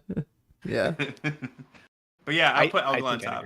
Okay. Yeah, Yeah. I think I definitely agree. I love the way the room looks too, the transition. Like I don't know, I said I have a soft spot before for lore stuff, but the other one I have is anything space related. I'm a giant space nerd, so I like like it's the so brand cool. I'm like, story, oh too. my god, there's stars everywhere. We're fighting constellations. Jeez. Yeah, I like the brand like ongoing storyline for the last like 8 expansions. Like he's still around. He's like made of diamonds, I think now or something. Yeah. But yeah, like I like the brand storyline because he's just always like, "Hey, adventurer," or I don't know how to do his voice. But you get Greetings. the idea. Yeah. Oh, I don't know. That's all I got.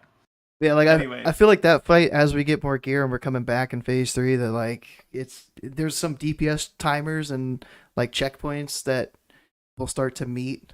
I don't know if we'll meet them right now in phase 2, but like just killing the boss before the first big bang I think is going to be like a really fun push. It's like do we phase? Do we not? Do we stay out and push and try to like pump him or like yeah, like it seems like it's going to be still fun later on. As long as they don't nerf it. If they do that 40% nerf, Oh yeah. everybody's going to be able to do that, and it's going to be crazy. Like 40% HP nerf, like the fight's going to be over in 2 minutes. Like you're going to get one big bang in an average guild. Like Yeah. the really strong pumpers are just like they're not even going to see a big bang. Like they're not even If at that point. You don't even have to worry about stars. Yeah. I will say now that we did the podcast last week, it got a lot of traction, and then Sarth and Scotty J covered those leaks. The more I think about it, the more it would be insane if those went live. Like Ulduar is legit pretty fun. Like it's like we look at this chart. They're at least fun. Majority of them are fun, and there's not too many that are just like absolute garbage. And that alone, that list, if they nerf it, is gonna look a lot different. Oh You're yeah. like this one sucks. This one sucks. Everything's Stupid, gonna be boring. like, don't like it. Everything's going to be man because there's no longer a challenge. There's no longer interesting mechanics that you have to worry about. There's no longer Yeah. unique aspects of the fight that play into different roles. It's all just going to be like, yeah, we just zug it and we get the kill, I guess. I think the Vesix change and the Algalon change of removing the 1 hour and the Vesix is 5% instead of 4 minutes. I think those two changes everyone would be fine with, and I don't consider them. I consider the Algalon one a little bit of a nerf, but more of an opportunity for people that are actually too Algalon to, and also timing matters. Like if that comes out phase 3, no one's gonna be mad about that. Like, okay, cool, we lifted the 1 hour on it, great. And the Vesix one is like logic. They should probably put out like now. But everything else, you're like, don't make it easier. Like, Yeah. if anything, make a couple of them harder. You know? I'm gonna go to the restroom real quick and then I'll come back and close this out here. Okay. You don't want to just close it out now? I do, but dude, I've been holding this. I was trying to like get us at 8:30. Go then. We're Just 8 go, minutes just go. past. I gotta do All it. right. I'll be right back. And yeah, But- Panda, it's Draalug and the sexy voice that he has Yeah. with us So today. Draalug, what if you were gonna make a change to the current Ulduar? What would it be? Would it be a nerf? Would it be a buff? I think the only things that I would change are kind of like things that I had mentioned kind of at the beginning there. Things that are just perceived as being a little bit unfair or overly punishing, right? Getting one shot by a whatever it's called, a dark bomb on XT doesn't really feel very good, right? Randomly getting targeted by 8 psychosis in a row and going insane on Yogg doesn't really feel very good, right? Those are the kind of things that I feel kind of detract from the experience. Or how we talked about Iron Council, runes being super inconsistent, right? Makes it hard to plan. You end up just like, okay, everybody spread, and then every once in a while you get that Schrodinger's rune that doesn't spawn for 25 seconds. You're like, well, we could have just stayed stacked up in the rune and killed him. I mean, the rune already despawned and he still hasn't cast death, right? And it just Might ends as up well being chill super out. feels bad. Yeah. I gotta say, RNG can be really cool because it does create more of a a fluid, or not, maybe not fluid is the right word, but like an original or chaotic experience that is kind of what you're going for.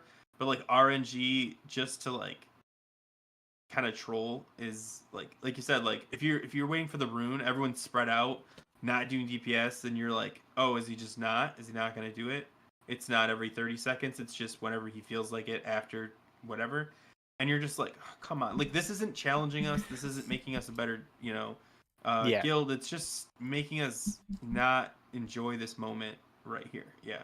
Yeah, exactly. Like if it was a random thing, like he could randomly do like a pulse of AoE damage or something, and you're just like, okay, our healers just have to kind of like be prepared at any moment to use like a healer cooldown or something. Okay, interesting. Tests your reactions, those kind of things. But I don't know, stuff like this doesn't seem very. Those are the kind of mechanics that are just not that fun, right? Yeah, I hear you. So I can release the Kraken? I just released that.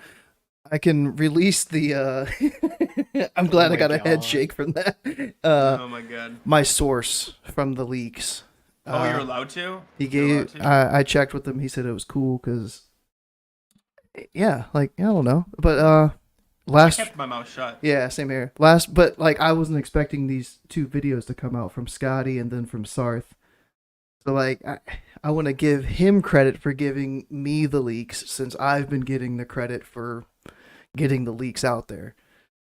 And Grif has got nothing yet. Nothing on my YouTube channel. Go gets credit. Yeah. I'm like, bro. But it was the homie Blazing Bob. Blazing Bob. Blazing Bob. Now Blazing Bob, wow. I don't know where he got them from. If he got them from like the actual source, or if he got it passed on from somebody. The only thing he had told me was it was from the same person that leaked the Ret Pally buff, and I don't know who that was. I tried to look that up. I couldn't find it. So yeah, Blazing Bob, shout out. Thanks for getting the nerf information to me to disseminate to everybody else, to give it to Scotty so Scotty could elaborate and Sarth could leech off of that, milk it. No. I do gotta say though, I think Scotty J handled it the best way. What he said, hey, there's these leaks. Let's talk about like kind of what our polls did. Like, yes, the leaks are like nuts.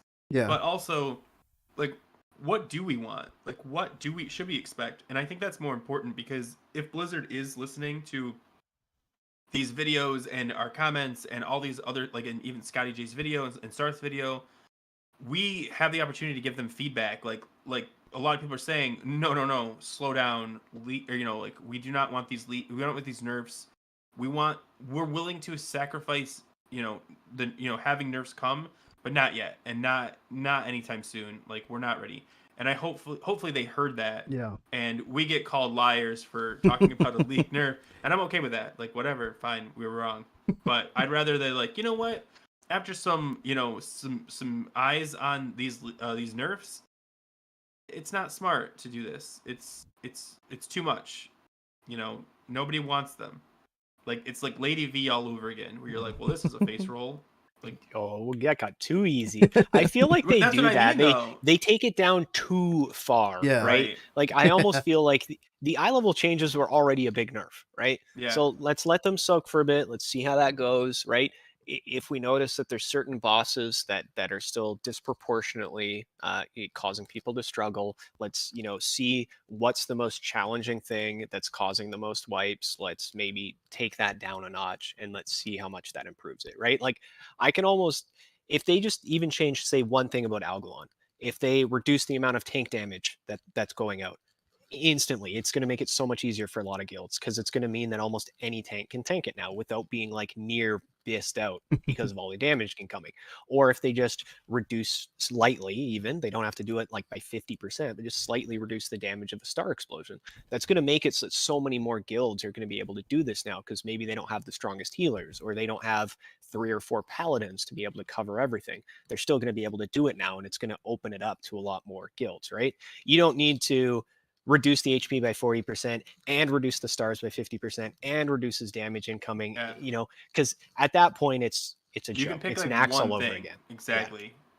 Yeah. And I want to ask you, I guess hindsight, XT nerf.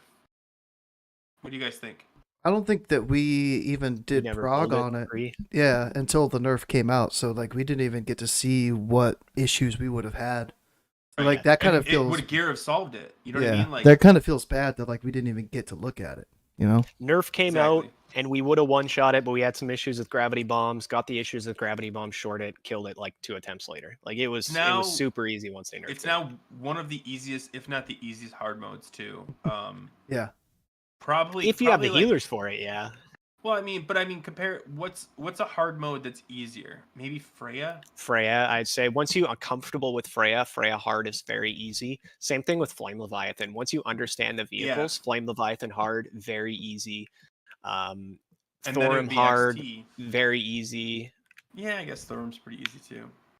Yeah, okay, that's fair. I just think XT was too easy. Like, I only did hard mode on 25 man, and I was like, what was regular mode like? Yeah. You know, and it is a healer intensive fight. I get that. All right, we're at 8:46. We've got less than 15 minutes now. We got to get going. Draalug, thanks for coming and giving your raid lead perspective. Grif, Yeah, I appreciate it, man. thanks for grilling him and asking him the tough questions. Sorry, Thanks man. for having me on. Honestly, Yeah. I really enjoyed it. That was a lot of fun. I didn't know what to expect. I've watched some of the podcasts before, but obviously I've never been asked to join, so that was cool. If you guys ever need an insight, let me know. I'm always happy to help out. Yeah, This was a lot of fun. Phase 3. I would love to hear a raid leader's perspective, even if you got time like week 1 or even PTR. I think it'd be really cool to hear like, what raid leaders are like. Listen, this is gonna suck for everyone. I'd love to hear that from you. So yeah. And Draalug, Definitely. correct me if I'm wrong. You don't do any like content creation. You don't have a YouTube. You don't stream on Twitch or nothing, right? Okay. Nah, I'm a normie. But you guys, I'm a raid lead in normie. yeah, you guys can listen to Draalug's sexy voice on my streams. So Yeah. That's actually where I go to listen to my voices. Goes streams. I watch his streams all the time. I love seeing what's going on in our runs. Honestly, I never knew what it would be like having streamer in the guild, but honestly, I love it. Like the amount of insight I get. Sometimes it's not even from Go himself, right? Like sometimes I'll hear him say something in his stream. I'm like, that's something I didn't know about. But every once in a while, I'll see like a viewer type something. I'm like, hey, this guy's got a point. yeah, Well, here's something I gotta point out really quick.